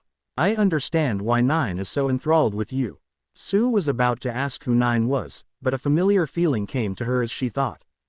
9 is Izuku, Sue said, to which Nana nodded. So 8 would be All Might, then you're 7, so where are the others? Sue asked, trying to puzzle it out. Nana nodded and smiled. You see Sue, Nana said as she turned to look at the tower. None of this was here before. We, the other users, and I could sometimes talk to each other but not in a setting or a landscape that we have now. Then there was the USJ. That black thing that came out of Izuku's arm. Sue said. Nana nodded. That is the quirk of 5. We have never been able to share our quirks with other users before, and his ability to do that allowed Izuku to save you. I am grateful. Please tell 5 that when you talk to him next. Sue looked around the strange landscape again. But why bring me here just to tell me all this? I brought you here because I can feel you, Nana said carefully. It is not like we feel 9, but with you, it is different, there is a current flowing to you. I think it is coming for one for all. Is it sentient? Sue said, suddenly looking at the shimmering moon dominating the sky for the first time. It is a strange quirk, Nana replied. It takes in the quirk of the user and enhances it, making it stronger. When I first manifested my quirk, I could float, so that is what I called it. After I came into the position of one for all from 6, I could fly. The same for all the others, except 8 and 9. Well, Izuku is quirkless. Does that mean All Might was as well? Sue said as if a light bulb had gone off. She smiled when Nana nodded. You see, I wonder if the fact that Toshi or All Might had one for all for so long that I could accumulate so much power that when he passed it on to Izuku, it went through an awakening of its own, Nana said, gazing up at the moon. It was able to reach its potential as it had done for the previous users and their quirks. Sue couldn't help but giggle. So instead of helping others, it could focus on itself, no more living for others. It was a strong independent quirk. Nana laughed. I like that. So if I am here, then does that mean something will happen to my quirk? Or is Izuku suddenly going to frog? Her mind filled with Izuku with some frog characteristics. He looked pretty cute in her mind. She wasn't sure when the other part of her mind kicked in and thought of him in heat, her in heat. It was Nana's laugh that pulled her back. You naughty little frog, the woman teased as Sue blushed and looked down at the sand. I don't know about all that, but I think it is going to do something to your quirk. If history has anything to go on, enhance it, strengthen it. I know in my heart that it wants to protect you, and it wants you to protect 9. I would have protected him with my dying breath regardless, but a little help never hurts, Sue said with a smile. That is because you are a hero, my dear. Never let anyone say otherwise, Nana said so warmly that Sue couldn't help but hug the woman. Now you better wake up if you want that kiss before the tournament starts. Izuku. The targets lay smashed while a few others were held behind him. That is difficult, Izuku said. 5 just nodded. Listen, 9, panic and fear are your enemy with this quirk, 5 said, as his version of Black Whip lashed out, stabbing violently into the stone walls. Don't be afraid of emotion but know to rein it in, to gain control. Visualize what you are trying to do. 5's tendrils had a more red and jagged edge than Izuku's. He recalled them before firing them out again, this time in more of an explosion. The points raced towards the wall before merging into a single point and punching through the wall, leaving a large hole. They grabbed onto the blocks and hurled them towards Izuku. Izuku tendrils flew out, grabbing some while another spread out and deflected the last shot. Izuku concentrated, and he could feel them, extensions of himself, like fingers or hands. They dropped the rocks, then fired out, grabbing the top of the wall. One for all sprang to life, and he pulled the wall down. The tendrils were now edged in a much brighter teal. It isn't a separate thing, 5 said. It is just another part of One for All, Izuku said, the lightning bulb clicking on. I don't have to switch between them like flipping a switch, he said excitedly. Exactly, 5 smacked him on the back. Now you better wake up if you want that kiss before the tournament. Izuku blushed. Wait, will I come back here? At some point, I am sure, 5 replied. Remember Izuku, we are watching. Protect her, protect Sue. I will, I swear, he replied. Izuku and Sue, their eyes fluttered open. It was still 8 minutes until the start of the tournament. The strangest thing just happened. Both said. Izuku looked at her there in his arms and couldn't hold back. Later, he said, Sue wasn't taken aback when he kissed her. It was the way he kissed her that surprised her. The kiss was so passionate that it carried an intense fire that immediately spread to her. She turned and wrapped her legs around his waist, and they both let themselves be consumed by the inferno of passion. It was a bit clumsy and awkward at first, but neither of them wanted it any other way. They learned from each other as they continued to kiss, finding the right rhythm and discovering what the other person liked. As they gradually surrendered to their passion, it became a whirlwind of emotions, with the fire crashing over them like waves. Suddenly, the sound of a 2-minute call brought them back to reality. They broke apart, breathing heavily, their foreheads resting against each other. Wow, she whispered. He echoed her words. I love you, she said. She knew she did. She knew why she did, but it didn't make it any less accurate. I love you too, he responded, kissing her forehead. Come on. We should watch the matches and support our classmates. Of course, my mate, she said with a demure tone. She could feel what that did to him, so she made sure to file that away for later. He shuddered for a second to try and regain his sanity. Yes, let's go show the world. We are here. Izuku and Sue emerged from their locker room and made their way to the seating area, ready to support their classmates, their fingers intertwined as they walked. They took their seats with the rest of their class. With the first round element, Ojiro and Bakugo were nowhere to be seen. Neither were Ochako or Tenya. They were getting prepared for their match. Izuku wished his friends didn't have to fight, but he knew what was at stake and what they were fighting for. He also knew that if Sue beat Ojiro, they would have to fight. He dreaded the thought of hurting her in any way. He was sure she felt the same, but once again, they were here to prove a point. To show the world that All Might was making the right decision. He wouldn't hold back. He loved her too much, even though he considered disrespecting her like that. But that didn't mean he would enjoy it. It doesn't matter how many of you there are, 1B will bath in your tears of defeat, Nieto was shouting from just across from them when Itsuka rose behind him, and with a swift chop to the neck, he was out like a light. Sorry, he slipped his leash again. She shouted with a smile. Ojiro versus Bakugo. All right, ladies and gentlemen, we are ready for the third round of first year's sports festival. Present Mike called out as the crowd roared its approval. Coming to the stage, we have the king of explosions, the master of the boom. Give it up for one of the favorites in this competition, Katsuki Bakugo. The crowd burst into cheers as Bakugo walked out of the left tunnel towards the stage, looking even more annoyed as he first glared at the announcer's booth, then looked to the class and stared at Izuku. Izuku smiled and waved, which seemed to annoy him even more. He just stopped and, if it was possible, tried to kill Izuku with a murder stare. He may have been about to burst a blood vessel. Izuku turned to the class. Everyone. The class gave the best. All Might smiled and waved at him. Izuku could see the blood vessel in Bakugo's forehead pulsing as he stomped onto the stage. Now entering the arena, the manliest man of this year's tournament, the student with the rock-hard body.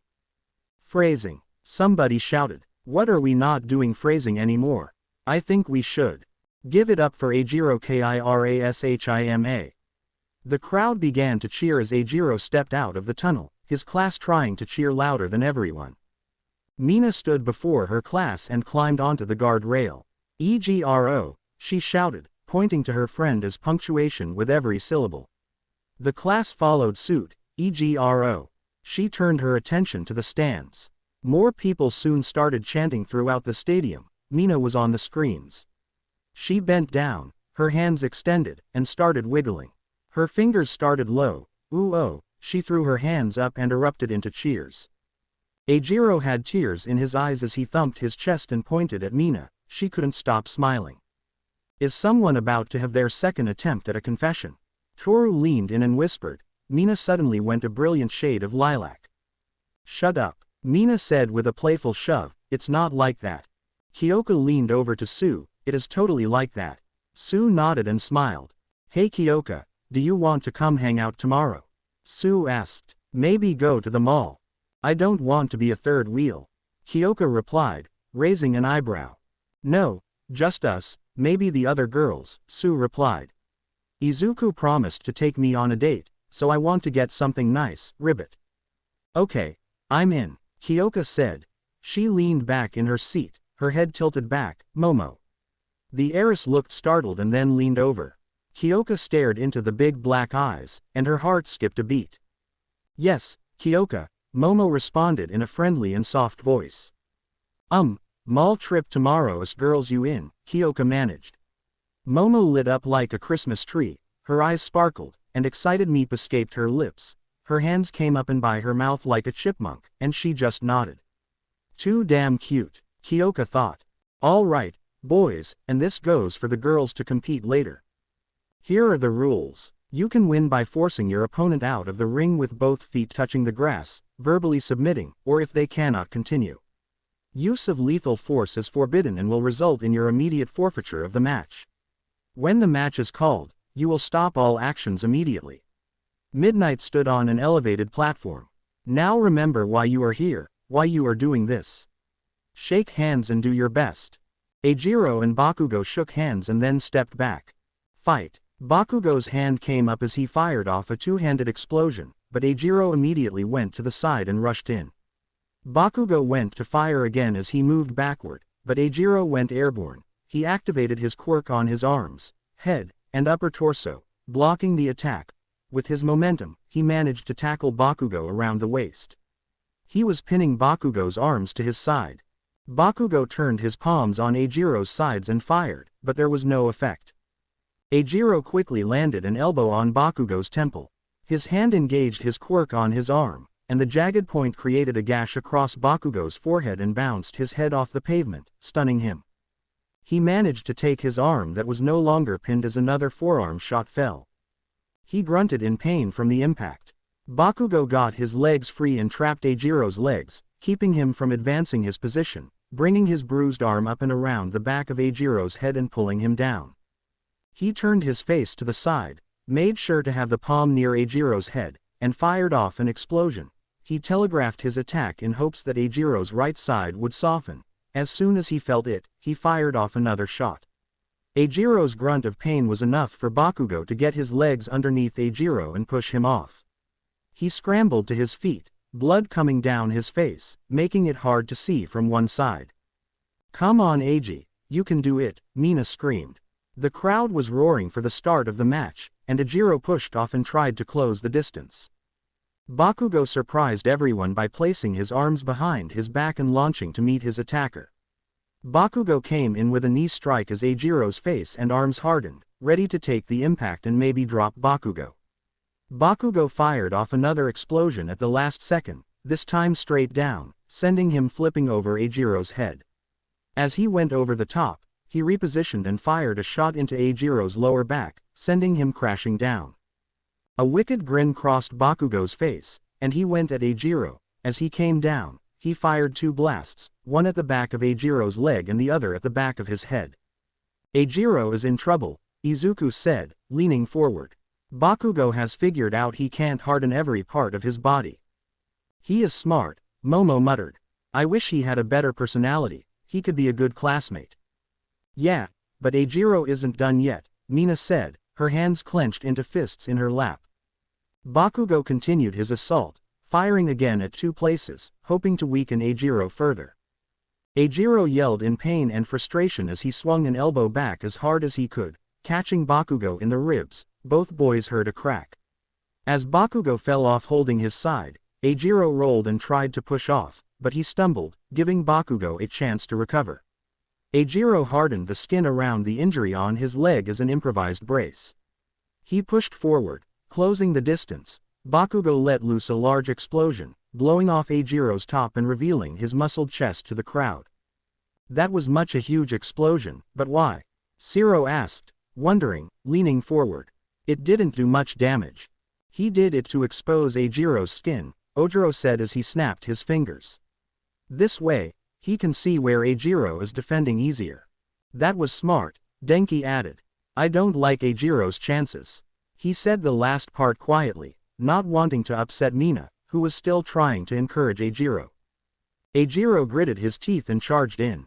Bakugo sidestepped the attack, and instead of retaliating right away, he punched the solar plexus, followed by a palm explosion to Ojiro's face, driving him back. Bakugo advanced, landing a vicious leg kick, dropping Ojiro to one knee. Another blast to Ojiro's head, kick to the side. "He is forcing him to keep his face hardened," Sue said out loud as Mina gasped and held her hands over her mouth as Bakugo kept pressing his assault. "You're done, shitty hair," Bakugo roared. "No, I am not," Ojiro responded. "You haven't said my name yet." "Fuck off," Bakugo yelled and went to continue the assault. Ojiro's hardened hand shot out and grabbed the palm strike explosion. He grunted as the kick landed, but he came up and yanked Bakugo forward into a hardened headbutt. Bakugo stumbled back, but Ojiro didn't release his grip. No, you don't get to run now, motherfucker," Ojiro growled. Bakugo fired off another explosion, hoping to break Ojiro's grip. They both heard the crack, but Ojiro didn't let go. Instead, he yanked Bakugo towards his hardened elbow across Bakugo's jaw. Bakugo saw stars. He landed a kick to Ojiro's knee, sending him down for a moment. He placed his other hand over where Ojiro was holding him and fired off both explosions. Still, the grip didn't break. Ojiro's scream, though, was heard. Ojiro didn't stop. He launched forward into Bakugo's side, spearing his opponent and driving him to the ground. It was Bakugo's turn to yell as Ojiro's attack hit him in the broken ribs. Ojiro drove his fist into those same ribs. Bakugo gritted his teeth and fired a double explosion again on the hand holding him. Ojiro screamed as his hand cracked violently. But he didn't let go. Ojiro raised and punched Bakugo in the side of the head, bouncing it violently off the ground. Another two-handed explosion. The cracks raced up Ojiro's arm now. He screamed, his grip finally releasing. Ojiro's quirk faltered, and blood began pouring from his arm. Bakugo swung with an overhand right, and Ojiro managed to duck under the swing and land his right. Bakugo reeled back from the punch before returning fire with a left-right combination that knocked Ojiro back. He wobbled but didn't fall. He moved forward with a clumsy right jab, and Bakugo slipped under, left to the ribs, right to the chin, spinning kick to the gut. Ojiro fell. "Give up!" Bakugo yelled. "What's my name?" Ojiro managed, rising to his feet. "You don't get to look down on us. You don't get to dismiss us." He took a staggering step forward. "I will make you acknowledge us. Besides," he spat a glob of blood at Bakugo's feet. "You hit like a bitch." Bakugo raced in, slipped past Ojiro's defense, and landed a solid left hook that knocked Ojiro back. He went to follow up with a spinning back fist. His hit connected, but it connected with solid rock. Bakugo screamed and went to pull his hand back, but Ojiro's fist connected with the back of Bakugo's head, sending him stumbling. Ojiro pressed his advantage, grabbed Bakugo around the waist, and threw him back over his head. Bakugo crashed into the ground, and Ojiro leapt into the air. His arm hardened as he came crashing down for the knockout blow. He connected with nothing but the concrete. Bakugo rolled out of the way and leapt forward, driving his knee into Ojiro's face, left, right combination to his head, and a double explosion blasted the chest. It was like slow motion as Ojiro flew through the air. He was falling onto his back. Bakugo stood there, blood running down his face, bruised and battered. "Call it," he said to Midnight, who raised her hand but stopped. The crowd gasped as they saw Ojiro pushing to his feet. He slowly pulled himself up by sheer will. His arm was dripping blood in a gnarled mess, his face was swollen, and burn marks littered his body. "You don't call shit off," he said to Midnight. "I am not done with him yet." "What the fuck do you want?" Bakugo yelled. "You are going to acknowledge me. You are going to acknowledge our class. You don't get to fucking stand there and not remember our names," he said. "You don't get to belittle us. You don't get to ignore us. Now, what is my name?" he roared, and with a sudden burst, maybe brought on by adrenaline, he sprang and landed a solid punch to Bakugo's face. Bakugo reeled and stumbled, taking a step back. His quirk began to spark in his hand. He clenched his fist and swung back, rocking Ojiro. Izuku saw it and froze. Sue felt her mate's emotions change. She then saw what he was seeing. Ojiro returned fire. "Acknowledge me," he roared. Bakugo gritted his teeth and returned fire. "Acknowledge us." Ojiro swung. Bakugo just swung back. The crowd cheering went silent as the two boys, no quirks, just stood there toe to toe, putting all they could into every punch. Ojiro stumbled. Bakugo saw his opponent's eyes glaze, but he saw pure would bring Ojiro back. Again and again, he saw Ojiro about to stumble, only to swing back, his punches weakening. Mina's hands were to her mouth as she watched the fight, tears streaming down her cheeks. Toru held her as they watched the fight. Ojiro threw another punch that barely tapped Bakugo. Then he stumbled and was about to fall, but Bakugo caught him. "That's enough, Ojiro," Bakugo said as Ojiro's eyes closed. Bakugo looked to Midnight. "He is out." The crowd watched as he laid Ojiro down on the ground. "Match," Midnight yells. Bakugo wins. "Ojiro," Mina yelled as she jumped out of the stands and raced to the stage. As the medical bots were arriving and placing Ojiro on a stretcher, she took his hand and walked out with him. Bakugo got to his feet, shrugging off any offers of assistance, and walked out following the stretcher. "Let them hear you, everyone, they laid it all out there for you. Their passion, their drive, Present Mike yelled, calling the crowd back to life as they cheered. There will be a brief delay before we get on with our second match. Ochako stared at the screen, attempting to process what she had just seen. She had watched as Ojiro and even Bakugo had left everything out in the arena. They had bared themselves to the world, and Ojiro had refused to fall. Had he stood by his ideals and forced Bakugo to acknowledge him, would that spread to the rest of the class? It remained to be seen. Ochako sat there, her eyes closed, waiting for the ring to be repaired for her match with Tenya. She still remembered the moment she saw a hero save someone, the hero injured, hurt, in pain. They stood there and smiled as the crowd cheered, smiling even though they were in pain, so the people knew they were safe. That feeling, the terror that had captured everyone when the villain had attacked, was gone. She saw the joy on people's faces, on her parents' faces, and she wanted to bring that to people one day. Her quirk came in, she wanted to save people and continue chasing that dream. Then the lights wouldn't always work, or she would see her dad skip dinner, saying he was tired. Mom was missing a few necklaces, clothing was sewed several times, and soup was thinner. She didn't care. She was loved, kids in school did, and kids can be mean. Old shoes, old phone, simple lunches.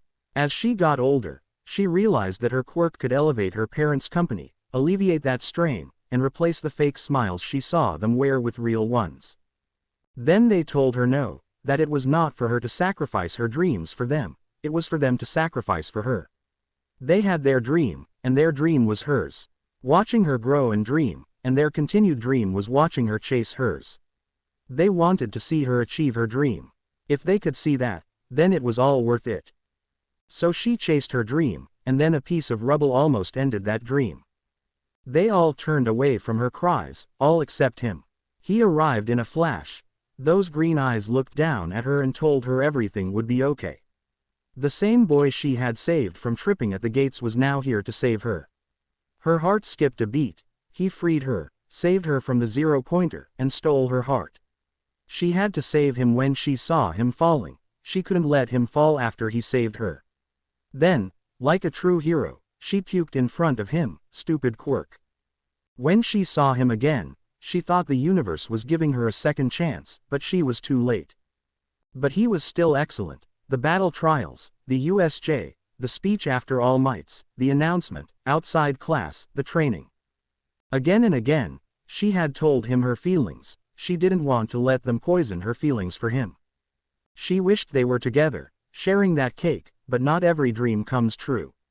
She tried to stand with him, to be a companion and friend he could count on. She could see that he could easily pull away, to put such a distance between them that he may as well be standing amongst the stars in the night sky she so admired.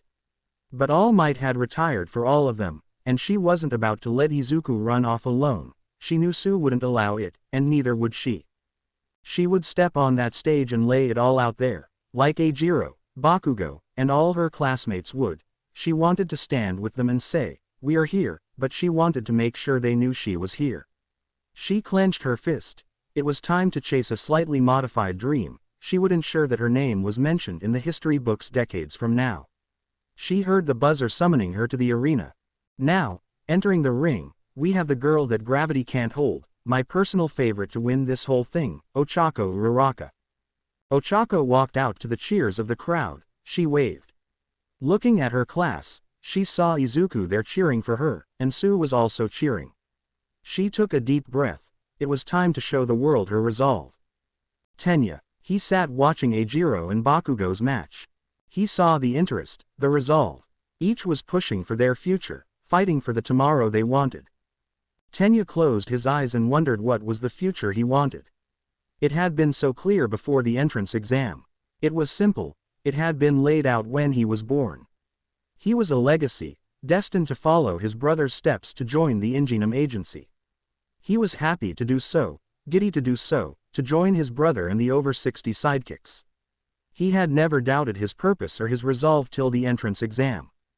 He had stood up and criticized Present Mike during the presentation, accused Izuku of being there to disrupt the other examinees, and then, when Ochako was in danger, he turned away. Ignoring someone injured, prioritizing his results, he ran away. Izuku did not. He went in, saved Ochako, destroyed the zero-pointer, and risked himself to save someone who needed help. He had done the heroic thing while Tenya did not. He had returned home and immediately gone to his room. Doubt was not something he was familiar with, questioning his actions fell into that category. He resolved to apologize the next he saw them. Izuku had been gracious and chastised him about jumping to conclusions. Ochako had told him to do better next time. After the most exciting start to school, he could have imagined he was thinking something else. He was not following after his brother but instead hoping to start a new agency, where he sat with Izuku, Ochako, Su, and others. A whole agency with them all devoted to that singular goal of holding up society together. Would they laugh at what seemed to be a child's dream of standing at the top together, unified?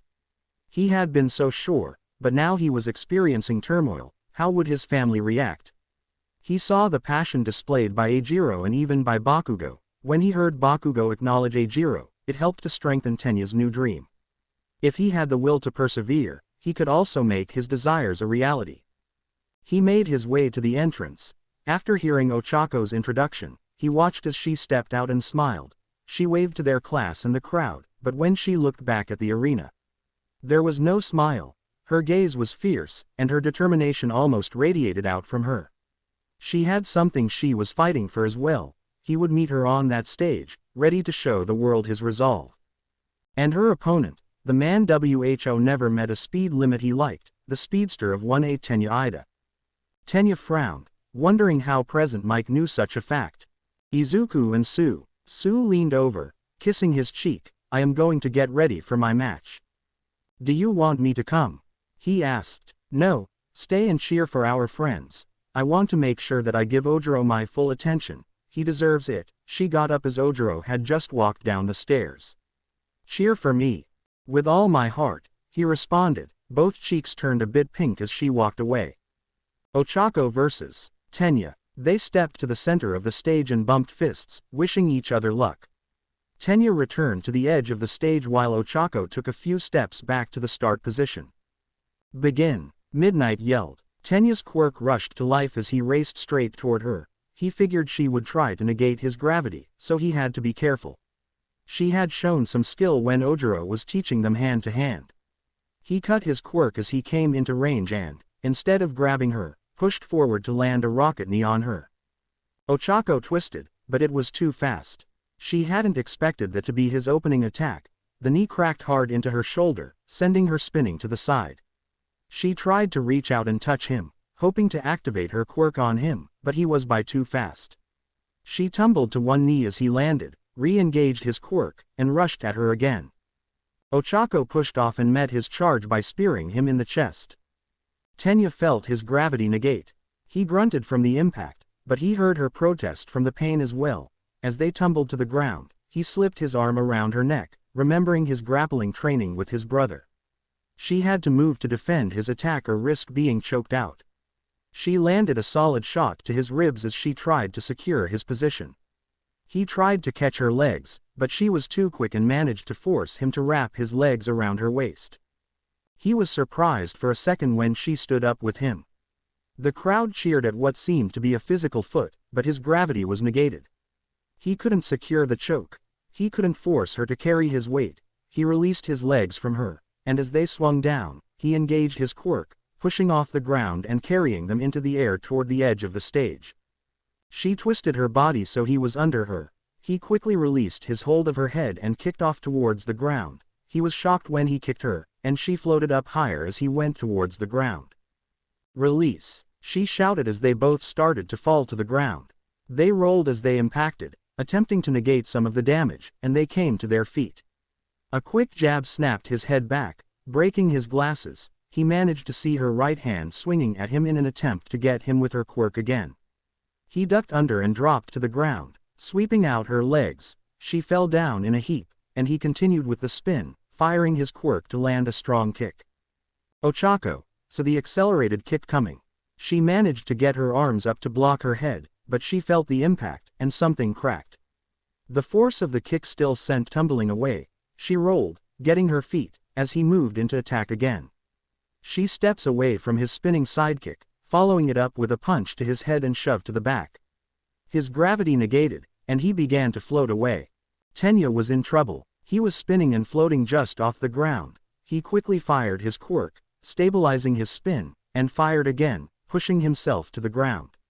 Ochako charged at him. Tenya was about to bounce up when he poured out all he could from his quirk.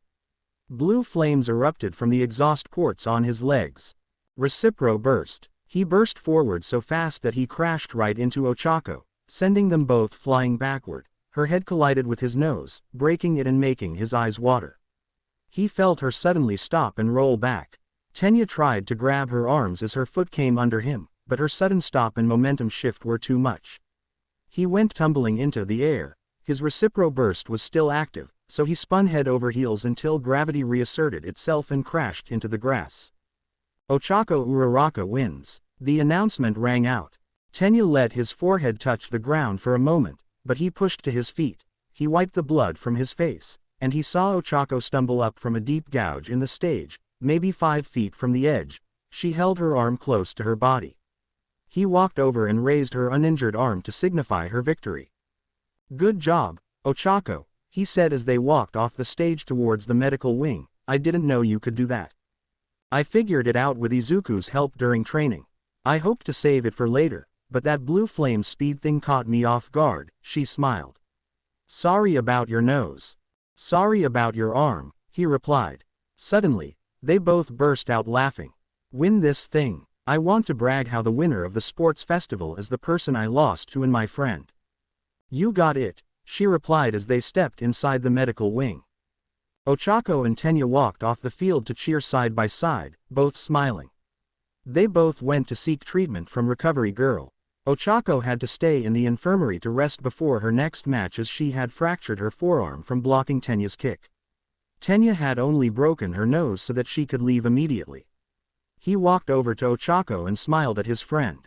"I know you have Bakugo in the next round. It will be a hard fight, but I have faith in you, Ochako," he said. "Thank you, Tenya," Ochako smiled as the drowsiness overcame her. "I won't let you down." "I know you won't," Tenya said softly as her eyes drifted closed. He looked upon her sleeping form for a moment before he pulled the blanket up for her and left the room. He wasn't even in the locker room yet and could hear his phone ringing repeatedly. It was strange as he could think of no one calling him. His family would have seen his defeat and been waiting for him to reach out to them. When he retrieved his phone, his heart rate began to spike as he saw numerous missed calls from his mother and father, and he received many text messages asking him to call immediately. He took a seat on the bench and dialed his father first. "Father, what is wrong?" he said as soon as the line connected. He heard his father's frantic retelling of what had happened to his older brother Tensai, the pro-hero, Ingenium. While on patrol in Hosu, his brother encounters the hero killer. This man had been wanted in connection with several attacks all over Japan on pro-heroes, leaving most of them dead if not struggling to live, hence the name hero killer. Now, his brother had fallen to the villain. Thankfully, he was no fool. Once he encountered the hero killer, he immediately radioed his location, alerting the hero network. Because of this, his brother was still alive, but he was being rushed to the hospital in critical condition. Tenya quickly changed into his school uniform and dashed from the room, heading for the exit. As he ran, he encountered Snipe, standing guard, and stopped him. Quickly, Tenya relayed the situation and pointed to a waiting vehicle. Snipe nodded and sent him on his way. Tenya ran to the car and promptly entered the back seat as the car sped off. He sat in the back, a blackness building in his heart. This monster, this hero killer, may have very well just robbed his family of his older brother. His role model, his best friend, his idol. He offered 3 prayers. 1. That his brother survived and recovered. 2. That the hero killer was brought to justice. 3. If the hero fails, the spirits guide him to the hero killer so that he can see this monster brought to justice. A sports festival. Alright, ladies and gentlemen. Now that the arena has been repaired, let us move on with the action. Oh yay, the present mic called out. Now entering the arena, we have the girl with kicks that break stone, the poker face of Grandmaster. With one good jump, not only could she clear the moon, but she may clear Mars. Welcome Suyu Asui. Sue walked out, raising her arm to wave to the crowd. She looked to where her class was and waved at them as well. She knew that Izuku was watching her from the dressing room. She sent a silent thought toward him of love and determination. A smile tugged at the corner of her lips when she felt it being sent back to her. And her opponent, a black belt in Muay Thai, trained since the day he was 4 years old, the master of the tail slap, and the minister of pain, give it up for Ojiro Mashirao. Present Mike stood, pointing toward the tunnel as Ojiro came out and shyly waved to the crowd in his class. You seem to have taken your announcements up a notch, Eraserhead added drowsily. Oh yay, how could I not, my compadre, he called back.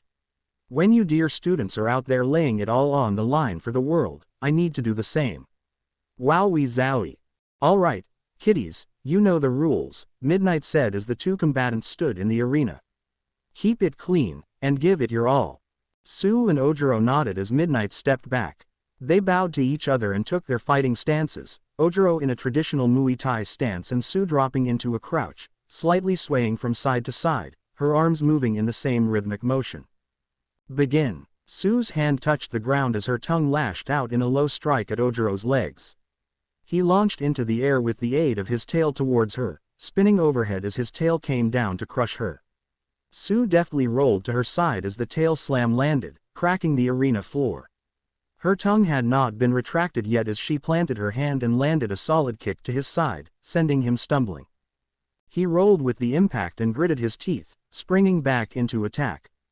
He brought an axe kick down, forcing Sue to step to the side. When she attempted another kick, he spun, and his tail cracked against her leg, making her wince, diverting her attack. He followed into the spin, fell to his knees, and struck her with a sliding elbow. He launched forward, tackling her to the ground, but Sue rolled with the impact, her knee up in between them. Grabbing his uniform, she rolled through again and launched him up and off of her. She could have launched him out of the arena if she had both legs under her and her trajectory was better. Still, with a deft feat of agility, she twirled and launched a double-footed drop kick toward her opponent. He had barely gotten to his knee when the powerful kick sent him tumbling back. He was about to tumble out of the arena when his tail landed in the grass and was pushed back in. Remember, ladies and gents, both feet must touch out of bounds. Present Mike called out. Sue closed. She missed with a right hook. He landed another elbow, making her stumble back. He spun and landed a monstrous tail strike to her abdomen, sending her tumbling back to the center of the arena and giving him some breathing room. Sue struggled to catch her breath, something Ojiro was doing his best to take advantage of. She dodged the hand stomp, but not the knee strike. His hand slipped around her head as he drove another knee to her face, and she brought up her guard to defect the next blow. Finding her balance, she pushed off the ground, breaking his hold with a strong bicycle kick, snapping his head back. She landed, her eyes still watering, her breathing still not under control, and she felt pressure in her chest as she could block the spinning roundhouse and check the tail strike. His right jab hit true, driving her back. The pressure began to build, and she felt like something was about to burst. She was entirely on the defensive, slipping under his punches but stumbling back.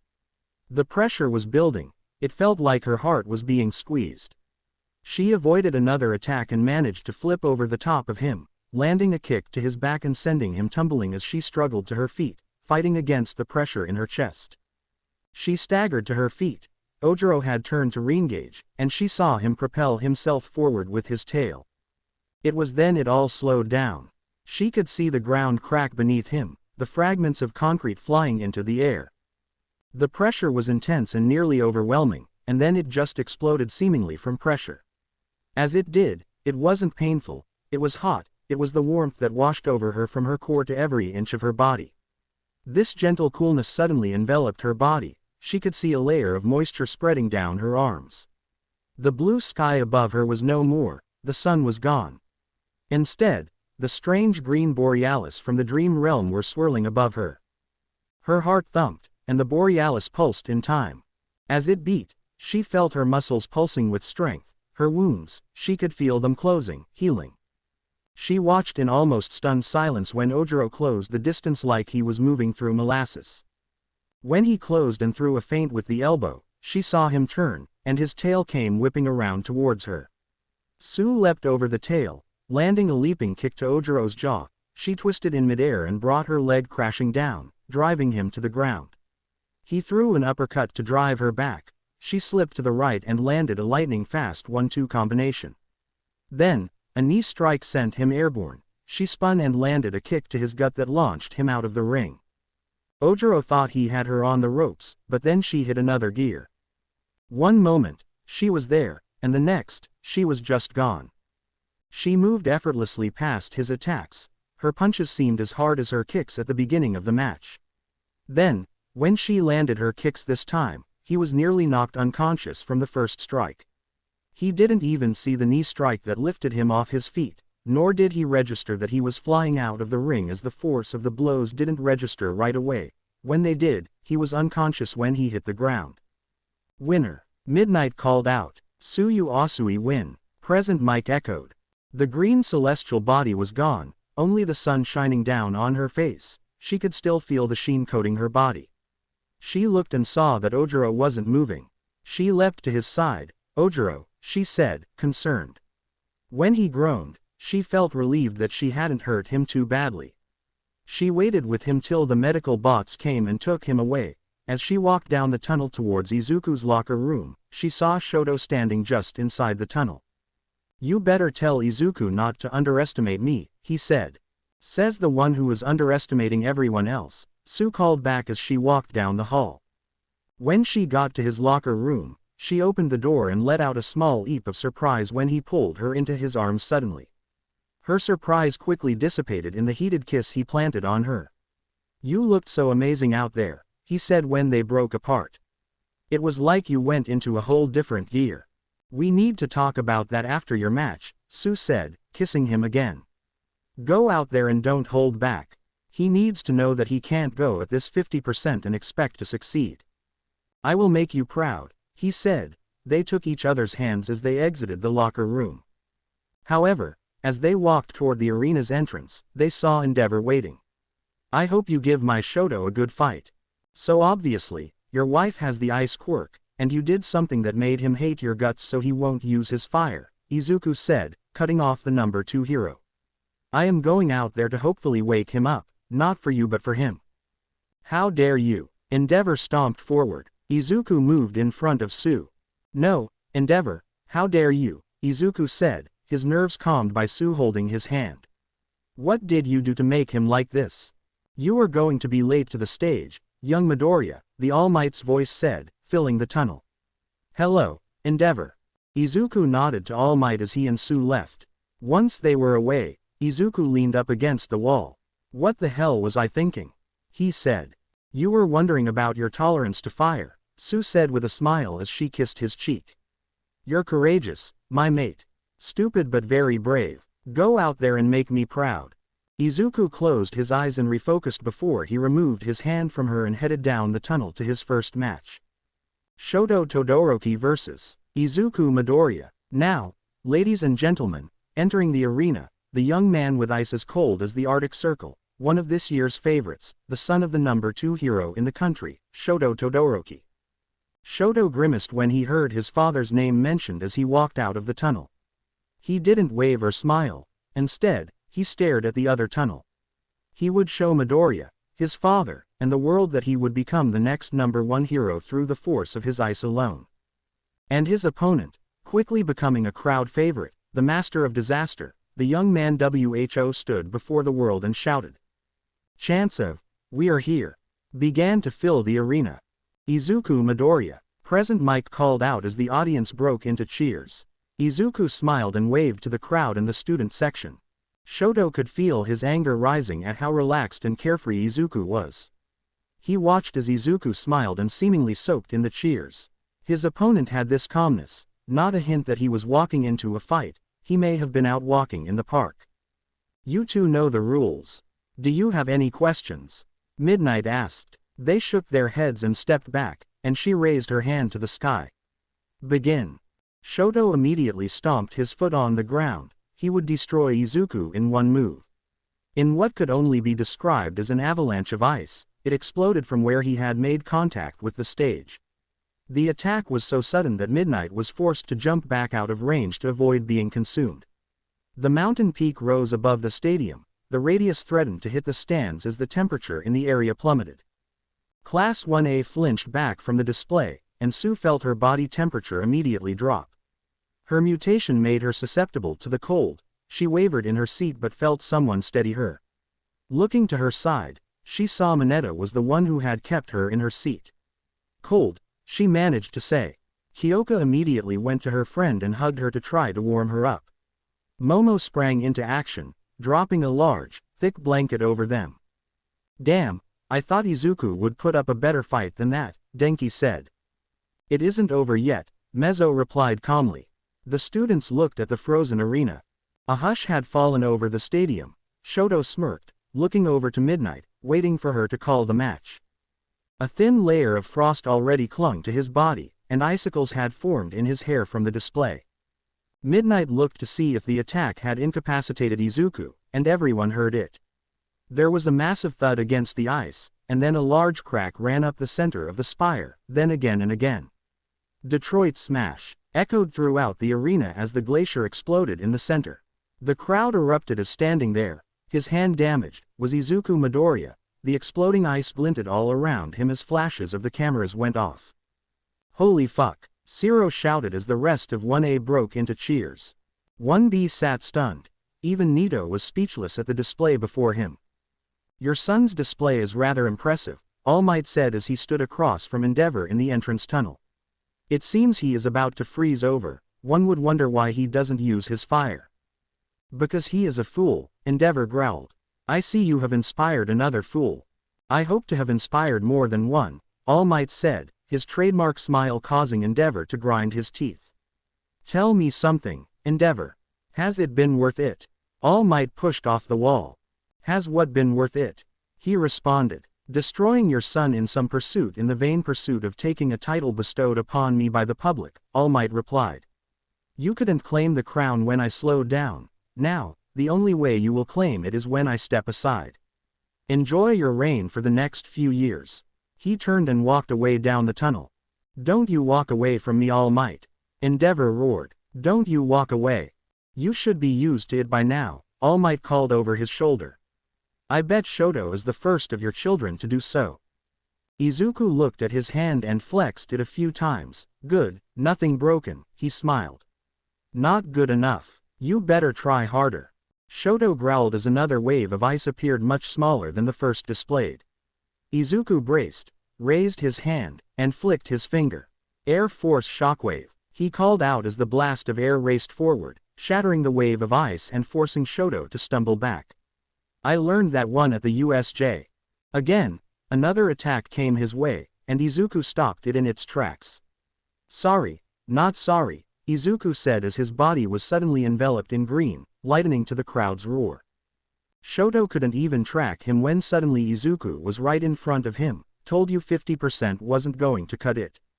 Izuku telegraphed his punch. Shoto saw, but his body was too cold and couldn't react.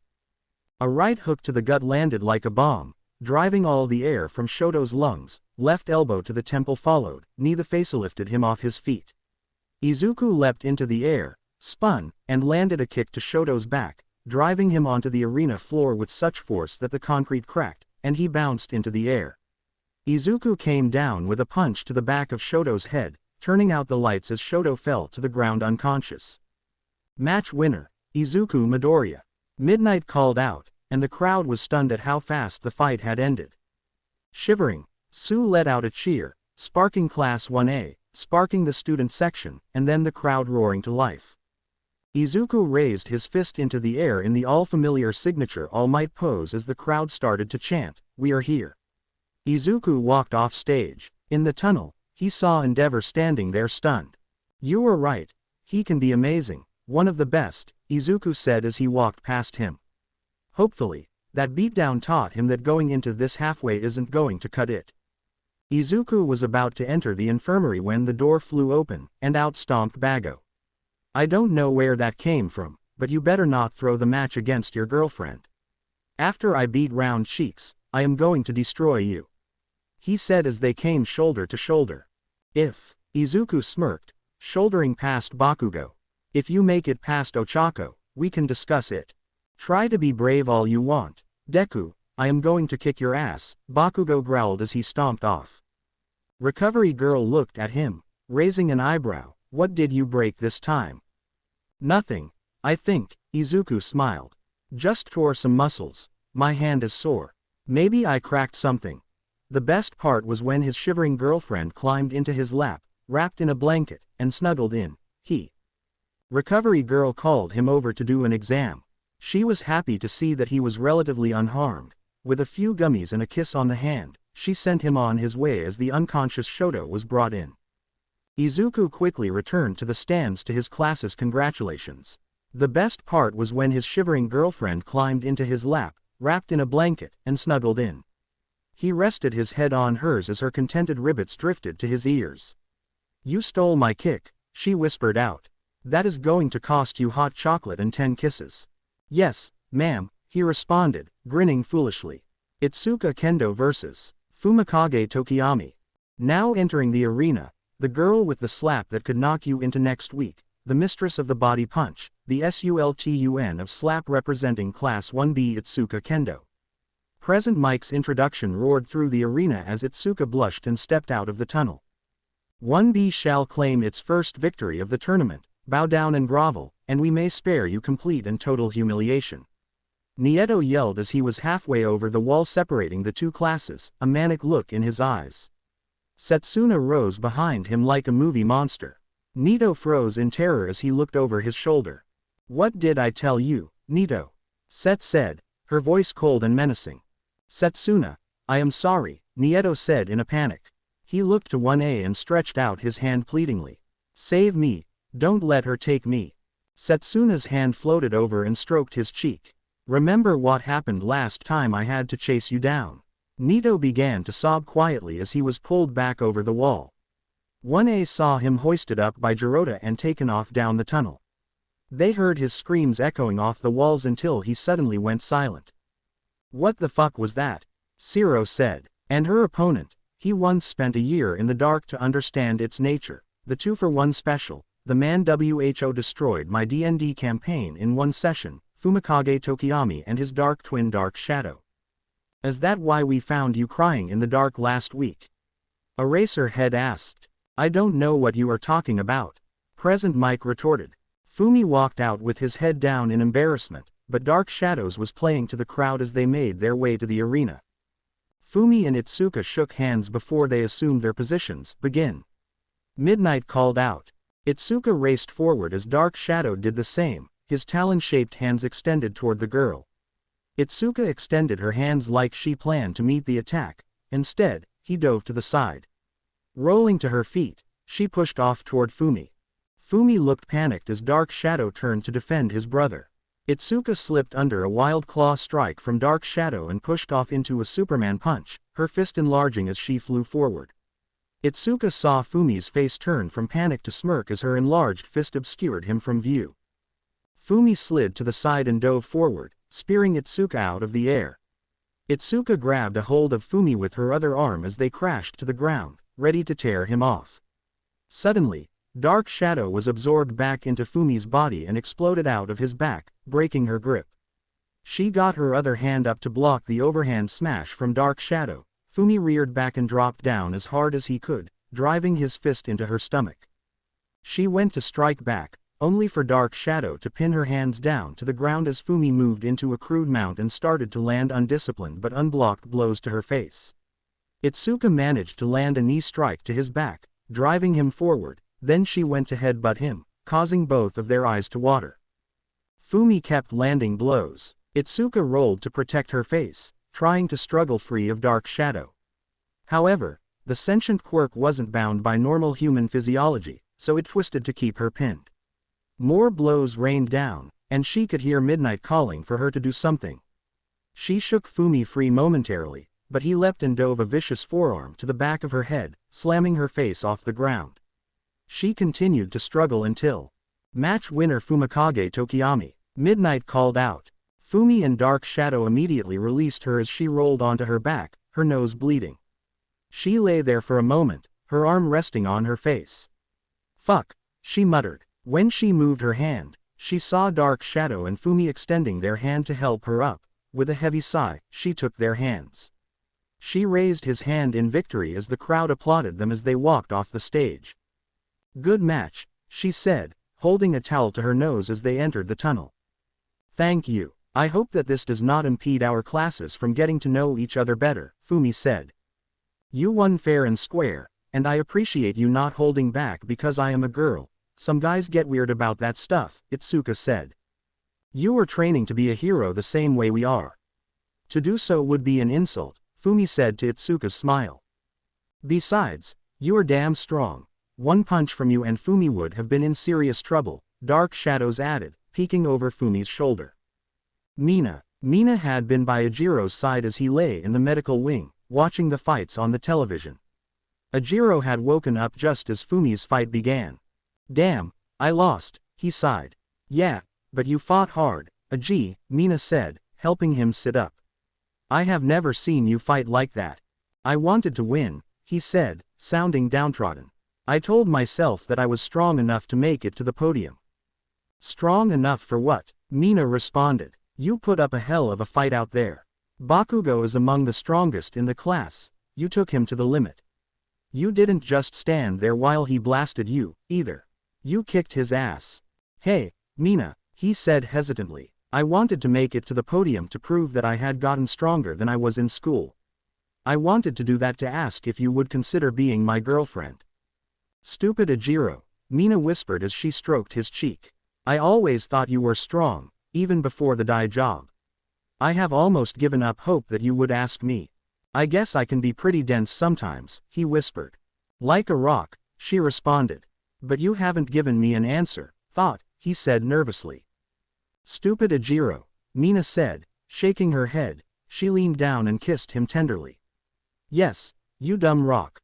Mina pulled back and smiled down at him. His eyes were still closed, his lips puckered. Then they heard Fumi declare the winner.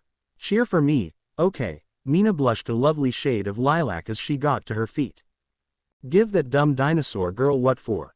Ojiro said. Aliens rule, and dinos drool. Damn right, Mina said as she left the room. Before the door closed, she could only smile, and she heard him yell for joy at her, saying yes. Mina versus Setsuna. Mina emerged from the medical wing. Her boyfriend's, she smiled as she thought about it. Her boyfriend's words are still on her mind, not as much as that kiss they shared. Walking down the hall, she could hear the crowd's roar getting louder. Setsuna had just been introduced. She could hear them chant her name just like she had riled them up for when Ojiro took the stage against Bakugo. She caught a glimpse of the screen and saw Toru, Momo, Izuku, and blushing Kyoka holding up giant cardboard signs, each with a letter of her name. She felt so happy and wonderful knowing they supported her. Her parents were cheering on from the stands, and Ojiro was watching her from the medical wing. Today, you show the world who you are, she whispered. Well, ladies and gentlemen, you already seem to know her opponent, the dynamic pink girl of 1A, the alien queen, and the one you all want. Present. Mike took a breath, placed one foot on the desk, leaned his head back, eraser put in earplugs. Mina Ashido. The crowd erupted into cheers. It was then that things got even better. Half the stadium shouted, aliens. Setsuna booed, turned to the other half, and cupped her hand to her ear. Di no swars. Aliens, dinosaurs. Aliens, dinosaurs. Dueling chants echoed across the arena. Mina and Setsuna were on the stage grinning like a couple of idiots when they both crouched down, hands out, beginning to wiggle their fingers, the slow build from the entire stadium of Uwaiya. When they threw their hands in the air, Mina and Setsuna shook hands and turned to face Midnight, who was smiling at them. Ladies, you know the rules. Today, you do battle not only for yourselves but in the name of, Midnight pointed to Mina. Aliens. The stadium erupted, and Midnight pointed to Setsuna. Dinosaurs. Step back. The girls did so. Midnight raised her arm. Let's get it on. She commanded. The crowd was loving it. How does it feel to get outdone by two students and Midnight? Eraser whispered to Mike. Shut up, he muttered. Mina immediately skated forward, her acid covering her feet. Set jumped back and broke apart, taking to the air, but she wasn't fast enough. Mina dived and grabbed her leg. A thick coat of acid appeared on her hand as she ran down the covered Setsuna's foot. Set screamed, separated her foot, and yanked her leg away. Mina grabbed the foot and shoved it into her uniform before she dodged under a left hook, but not the follow-up right. Mina staggered and spun away from another punch. The follow-up Mina caught under her arm, acid spilling forth again. Setsuna separated her arm at the elbow, yanking it away. Mina threw the arm down and stomped on Setsuna's hand, breaking some fingers and adding to her pain. Mina scanned the area and skated off towards Setsuna's other foot. Set regained her senses and went for a low kick. With her leg already missing a foot and clothesline under the arm, Mina dove expertly between the two. Her body spun, and acidic spray from her hair added more damage. But it was enough that Set repositioned her other leg to drop down in a hard axe kick that bounced Mina off the stage. Set sent her limbs to press the assault. With her years of dance, Mina pushed up and spun on her hands, her feet extended like a top, showering the area around her with acid. It forced her opponent to pull away. Set winced as the foot Mina had trapped in her suit was getting burned by her sweat. Mina twisted, coming back to her feet. She swept her arm up and sent a wave of acid towards Set's head, but she missed. It was a maneuver that Mina had been working on, but she hadn't gotten it nailed down yet. Set's arm came from behind and clubbed Mina, sending her down. She rolled from a kick and saw Set's uninjured hand coming for her. At the last minute, Mina braced and lowered her head so the hand connected with Mina's horn. Both girls yelled in pain. Mina though grabbed Set's wrist that had been stabbed on her horn and began to rub around Set's wrists in the world's worst friction burn. Set was in agony as she separated her hand to retreat. Mina fell to a knee and yanked the hand free, her head pounding. She held it to the ground and started punching it with all she could. Mina knew the kicks were coming, but she didn't stop. The missing foot crashed into the side of her head, sending her tumbling to the side. The other swooped in, kicking her in the ribs, breaking or cracking something. Mina tried to react, but the arms came down like clubs battering her. She covered up. She managed to see the foot coming for her open ribs again. She absorbed the blow the best she could and poured her acid into her arms, forcing Setsuna to abandon her foot once again. But Set kept up the assault. Mina's uniform began to eat away as she held onto Set's foot and began to roll and scramble to get to her feet. Setsuna could feel her regeneration kicking in. She shook the sudden drain from her head. Mina cartwheeled off of one hand, kicking one of Set's limbs. Set sent a forearm. Mina ducked under but ran her hand across it, causing more burns. Mina got to her feet only to have to spin past a kick. Tumbling to the side to avoid a leg sweep, she saw green. The ring out was right there. Mina tried to gain her balance, but a kick sent her falling forward towards the grass. Mina reached inside her tattered uniform, yanking Set's other foot out, but her hands forward, holding Setsuna's feet. Set's feet landed first. The crowd, who were in full throat, went silent. Midnight looked at the replay. Winner Mina AHSIDO. Setsuna Tokage feet hit first. The crowd roared, and Set drifted to the ground, pulling her parts back to her. When they reattached, Mina ran over and held Setsuna's feet to her ankles. Set gave her a pained smile. That was a good tactic, she said. Dirty alien, she smiled as the medical bots lifted her onto the skiff. The dinosaurs will have their revenge. I look forward to it, Mina smiled, her hand on Set's shoulder as she escorted the skiff from the stage, the crowd raining cheers on them. Reiko vs. Sato. The crowd, a bit spent after the previous match, cheered for the nervous-looking Reiko as she came to the stage, and the same for Sato. The match was interesting as Sato's much more muscular strength was due to Reiko's ability to lift and throw out of the ring, which is how they expected the fight to go. But when Sato could keep coming and power through to attack Reiko, the girl was sent scrambling from a hard punch to the gut and throw that, if not for her quirk, would have landed her out of the ring. Sato charged forward. Reiko calmed her racing heart. Suddenly, Sato couldn't see as she yanked his eyes closed and pulled his hand forward and down, sending him off balance. Reiko curled into a ball and dove at his legs, sending him to tumble over and out of the ring.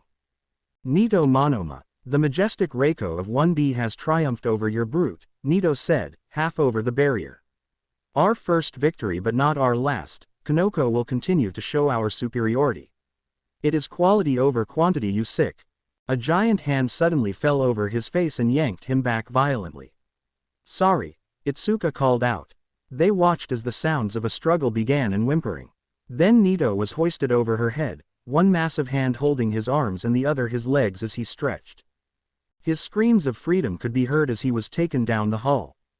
I admit I have some kinks, but pain is not one of them, Mineta said. His entire class turned and looked at him. What? Everyone has their limits, you know. The class started to laugh. He felt a smack on his shoulder from Toru. He just smiled.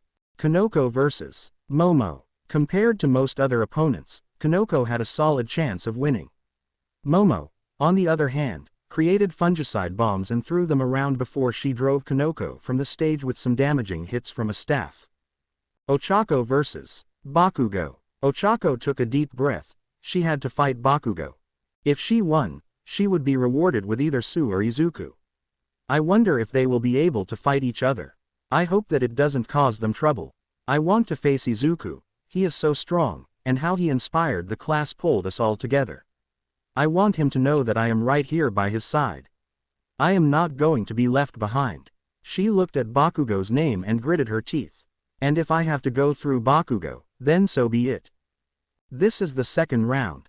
Mike called out. Stepping to the stage, we have one of this year's powerhouses, an early favorite who went through a hell of a match in the first round.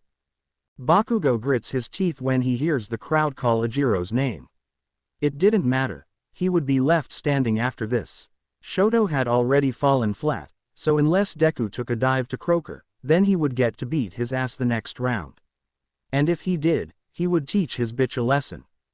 Ladies and gentlemen, welcome to the stage, Master of Disaster, the Explosive King. Put your hands together for Katsuki Bakugo. He announced. Bakugo emerged from the tunnel and scowled at the smattering of cheers amongst the boos. When he heard some chants for Ojiro, he felt the anger rising. After today, all you damn extras will be saying my name. He growled as he stalked to the stage. He looks pissed. Maybe I can use this, Ochako thought. His opponent, the Mistress of Gravity, the Queen of Float, my favorite, Ochako Uraraka. Mike said as the crowd was obviously behind her, cheering wildly. Mixed reaction from the crowd, Mike said. With this tournament dominated by your class, Eraserhead, 2 more students are coming to the stage. Do you think Bakugo has recovered from that intense battle with Kirishima in the first round? He could have benefited from more rest, that is for sure, Aizawa said, watching them take the stage. Bakugo and Todoroki both issued challenges to Midoriya before the festival. One would wonder if he is looking past Uraraka. If he is, she will surprise him and advance to the next round. Ochako stood before Bakugo. Oh, I thought I was fighting Ojiro for a moment with how the crowd chanted his name. Let them say whatever dumb shit they want, round cheeks, he bit back. Ultimately, they will call my name because you are just in my way. Sure thing there, little burst, she said, looking down her nose at him slightly. You are like a little Pomeranian yapping all the damn time. Are you doing it so someone will finally pay attention to you? What the fuck did you say? He growled, nearly stepping towards her, his hands already popping. No matter how much you yap, you will always be a little dog begging for someone's attention, she smirked. After I shut you up, you will know my name, just like Ojiro. Start the damn match, he growled at midnight as he stepped back. All he could think of was how he was going to beat her down, break her. She would never dare to look at him again. He will humiliate her so severely that she drops from the hero course. Everyone he fought after would be the same. He prayed that Izuku was next. He was done letting these damn extras play in his world. The call for the match to start was lost in the massive explosion that Bakugo let loose. Ochako dove immediately to the side when she saw Midnight's hand even begin to twitch down. She felt the heat and force blow past her feet. She rolled, got to her feet, moved forward, and immediately dived to the side again, barely dodging another explosion. Again, but this time, she went the opposite direction. The fourth time, she juked one way and went forward, sliding to the side as the blast tore past her. I thought you were better than this, she yelled. Die. Bakugo roared. The blast he fired was so large that she couldn't dodge. She was blown back, as were vast parts of the arena. "Got you, bitch," he yelled. Then he saw the colors of her uniform coming out of the smoke. He shouted again. Another blast ripped forth. His arms fell limply at his side. He couldn't tell what sounds the crowd was making. He had deafened himself but then barely heard it. Star fall. The crowd gasped when the first massive explosion ripped across the stage, trying to see through all the smoke. Then they saw a black sports bra-clad Ochako come leaping out of the smoke. The second explosion, she pressed her hands together and dove in through the smoke, spearing Bakugo to the ground. The crowd went wild. Ochako felt him try to call out in pain. She felt her stomach about to lead a revolt from shifting from zero gravity to gravity fall so quickly. While training with Izuku, she discovered she could increase gravity and take it away. She had spent hours talking with Momo and Izuku about gravitational effects and ways she may use her new ability. Now was her time. Bakugo recovered quickly. He figured she would try to negate his gravity if she got to him. Not barrel into him like a missile. She had tagged him, but there was nothing he could do about that. He rolled to try and throw her off, but she rolled through and landed on her feet. He brought up his arm to blast her. She slipped to the side and slapped his arm down. The blast went off, but it was jerked violently down, and his hand slammed into the concrete. She tagged his other arm and did the same, both hands some broken bones.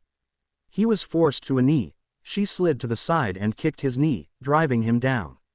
He exploited the concrete, sending shards into his face, but it also knocked her back, and his hands fell deeper into the hole he just made. Ochako dove and tagged his calves, increasing their gravity as well. She stumbled to her feet. Her head felt like it was about to split open. This new aspect of her power would cause her near migraine levels of pain. "Give up," she said. She was not without heart, but when he just screamed some nonsense about beating her, she smiled. The thought of just beating him down into unconsciousness danced through her mind, but instead, she just stood up and walked away from him. Her back to him, she looked at Midnight. "He can't move, so unless you want me to beat a helpless student," she said loud enough for him to hear. Bakugo yelled and threatened more and more explosions, and he fell deeper and deeper into the holes he was making. His legs locked in place, and his head and shoulders were already being pulled down. Match. Katsuki Bakugo is unable to defend himself. Ochako Uraraka wins, Midnight announced. Ochako released her quirk and stumbled, grabbing her head in pain. Midnight steadied her as the crowd cheered. Katsuki pulled himself out of the hole. In a near frenzy, "I didn't give up. I wasn't done yet. This match isn't over." Midnight saw him raising his battered arms to fire again when she tore the shoulder of her suit. Gas flooded out towards him. He was asleep as his face planted onto the floor, and his face bounced. "Excuse me," Aizawa said, his tone leaving no place for discussion. Izuku vs. Su. When Ochako and Bakugo took the stage, the couple left the stands, walking hand in hand towards the locker rooms. Izuku went to break away from Su, but she held his hand fast. He looked at her. She shook her head. He could feel she didn't want to be apart. He felt it, too. He smiled softly and led her into his locker room. He took a seat, and she resumed her position in his lap, her head resting against his shoulder. Their eyes closed as they listened to the broadcast of the fight. They could feel it welling inside them, the anxiety of coming to blows against the other. It wasn't just him, nor was it just her. The thought of causing the other pain was difficult. "No malice," she whispered. "No ill intentions. I know that you will still love me. You know that I will still love you. If we hurt each other, we will heal together in the medical ward. I know the burden you carry, I will carry it with you. Remember my Izuku." She turned his head to her and kissed him. The kiss was so full of love and warmth. "Our love will never falter, never break. This won't break us." He returned her kiss, trying to cram all his feelings into it. "I love you so much, Su," he whispered. "Forever." He rested his forehead against hers. "Forever," she echoed. They heard Ochako declare the winner and got to their feet. "I will see out there, my mate. For our second fight of the competition, we have a bit of intrigue." Not only did this bold young lady kiss her opponent before the second round for all to see, but she defeated a strong opponent in the first round to advance, Now will this put a hold on a possible blossoming romance, or will when she kicks him so hard he flies out of the stadium will just strengthen their bond? Mike called out. Everyone, everywhere, makes some noise for the frog princess of 1A, the lady with a kick that may make Mirko proud, the poker face of a champion, the one and only Suyu Asui. He roared.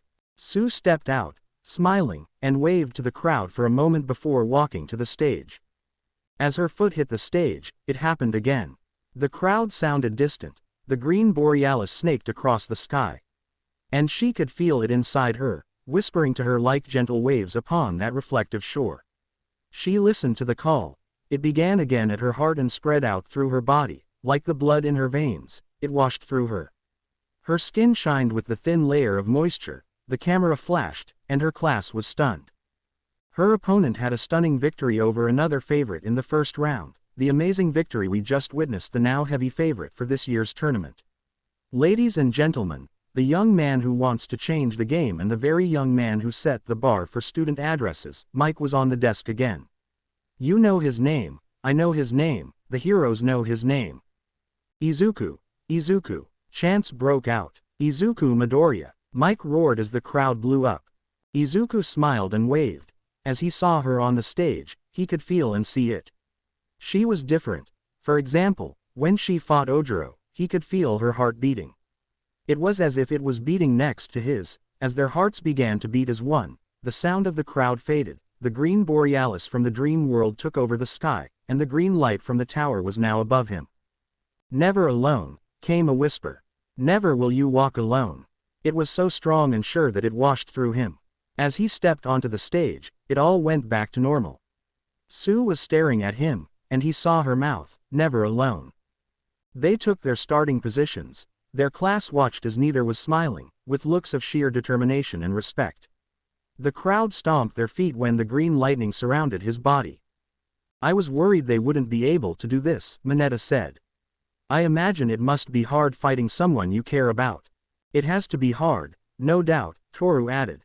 I know it would make me hesitate. It is so pretty. They all turned to Koji's voice.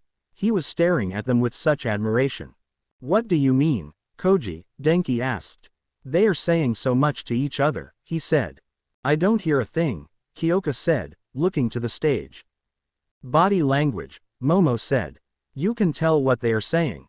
People say so much with their bodies, Koji replied. Most of the time, it is unconscious responses or a question of whether the other person will even notice. But not with them. Begin, rang out across the stadium. Izuku moved first and threw a right jab. As Sue flipped backward with a bicycle kick, he barely managed to move his head to the side to avoid the strike. Sue landed and went low with a leg sweep, forcing him to jump over her leg. With her powerful legs, Sue pushed off and landed a devastating uppercut, sending him flying back and crashing to the ground. Sue pressed her advantage. She went airborne again, gracefully spinning and coming down at him with a double leg stomp. He rolled to the side, the force of her impact spider webbing the stage. He reached out and rolled again, getting to a crouch in time to block an axe kick. Sue felt him grab her leg, and in one motion, he spun, slamming her off the stage. He grabbed her by the waist when she bounced and drove her back down. Sue let out a yell of pain. She drove an elbow into the back of his head, bouncing his face off the stage and breaking his hold. She was on her feet before him, landing a running knee to his chest, toppling him back. She took a top position, trying for an elbow, and he got his arms up to block. She went for another. He blocked her again and pushed her up. She hadn't expected that force. He pushed her off him and created space, allowing him to return to his feet. They were moving so fast that the crowd needed help to follow their attacks unless they landed. Sue came at him. At the last second, she went low to try and spring up with a spear to take him airborne.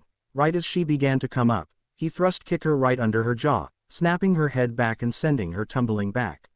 She rolled, managing to crouch when he feinted a left hook but landed an overhand right that thudded off the back of her head.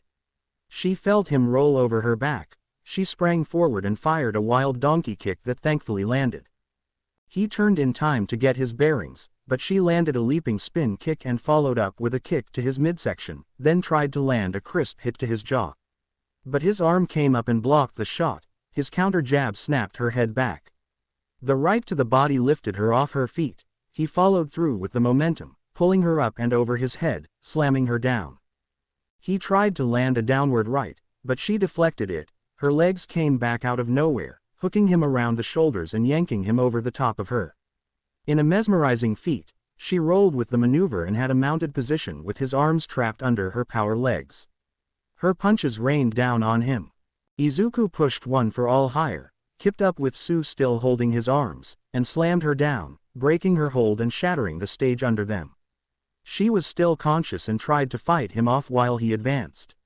He landed an elbow, and her legs flashed into a triangle hold.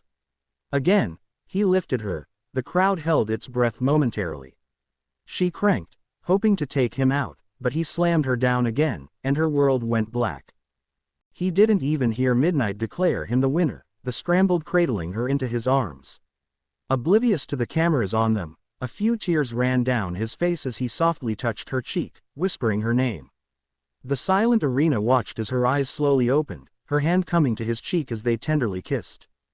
The crowd exploded, startling them. They looked, and their faces were everywhere, her hand still on his cheek. They both blushed furiously. The medical bots came. He lifted her onto the skiff and walked beside it, holding her hand. Rabbit Hero, Miriko or Rumi watched the entire battle wholly focused. Izuku caught her attention with his speech, and then they held it during the obstacle race, burning their names into her head with the Cavalry battle. She could see it in the subtle ways they reacted to each other. When she saw them take the stage, there was no doubt that they were bonded. She wondered if it was just the girl or the boy. He didn't look like he had any animal mutation. Would Sue step aside? Would she be able to fight him, and would he use the bond against her? Sue had smashed that to pieces with how they fought. It made Rumi doubt if they had a bond, the brutality and viciousness with which they attacked each other. Both were exiting the field with bruises and cuts, but when he won the way, he took her in his arms, seeing how she looked at him. She was once again damn near positive. She called her assistant. How do I send out those stupid internship offers? What? Her assistant replied. Are you drunk? No. Damn it, Rumi growled. I need to send out 2 internship offers. There is something that I have to know. Just give me their names, and I will send them to you. Izuku Midoriya and Tsuyu Asui, Rumi said, hanging up the phone. Mina vs. Fumi. Unfortunately for Mina, Dark Shadow could not be injured by her acid. She fought as hard as she could, even getting past him a few times and landing blows on Fumi before retreating. Dark Shadow, the gentleman, did not pummel her, but he did force the ring out of the win. There was a massive uproar when she and Ojiro returned to their seating section holding hands. Momo vs. Reiko. Reiko's quirk almost lifted Momo and threw her from the arena until Momo created weighted bracers to decrease her weight, preventing Reiko from securing a fast and easy victory. It was a game of cat and mouse. Whenever Momo created anything, Reiko quickly tossed it off the stage. Slowed by her additional weight, Momo made it a long, taxing fight. Reiko could not throw Momo from the stage but could yank on the weights to throw Momo off balance or to the ground. Momo was getting desperate. The 2 girls had come together a few times, and in those moments, the crowd and their class were a bit stunned by how savage and brutal the fight was. The 2 took no prisoners, and Reiko even threw dirt on Momo's face. It was a vicious brawl when Momo got a hold of her for the last time. Desperation and hard blows were coming from all sides. Rocks and bits of concrete slammed into Momo, one cracked her on the temple, and she wobbled. Reiko tried to throw her off with her quirk, but in the scramble, Momo locked her legs around Reiko. Reiko yelled and pushed her quirk, lifting both of them off the stage. Momo's blood poured from the gash on her head, her hand glowed, and a wet rag came to her hand. She shoved it over Reiko's face and fell to the ground. Reiko tried to use her quirk again. Momo pressed her chest to Reiko's face, her other arm around the girl's head, holding as tight as she could. Suddenly, Reiko went limp. Momo quickly rolled off. She was on her back, barely able to stay conscious. She held her fist to the sky. Winner! Midnight yelled. Midnight lifted the rag and sniffed it, turning her head. Chloroform. Momo could only nod. Present Mike. Wow, everyone, I mean wow, present Mike said, sitting back in his chair. That was not the fight I expected to see when those two took the stage. Reiko Yanagi's defeat eliminates any possibility of 1B taking a podium spot, which means that your class will dominate the podium this year, Eraserhead. It would seem so, Eraserhead replied. It is nice to see all the hard work my class has put in pay off, but that is not to take anything away from Class 1B, they came to fight today. There are a few different matchups, and I believe we could be telling a different story.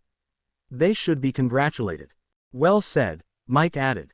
With that, we will take a 20-minute break before we come back with the semifinals, where we will have the defiant Ochako Uraraka stepping onto the stage to take on breakout star of the tournament Izuku Midoriya. He let the cheers die down. Lastly, the Prince of the Night Fumikage Tokoyami will battle with warrior Princess Momo Yaoyorozu. I hope you guys enjoyed this video. Please make sure to like and subscribe to the channel. Now we will see you in the next video.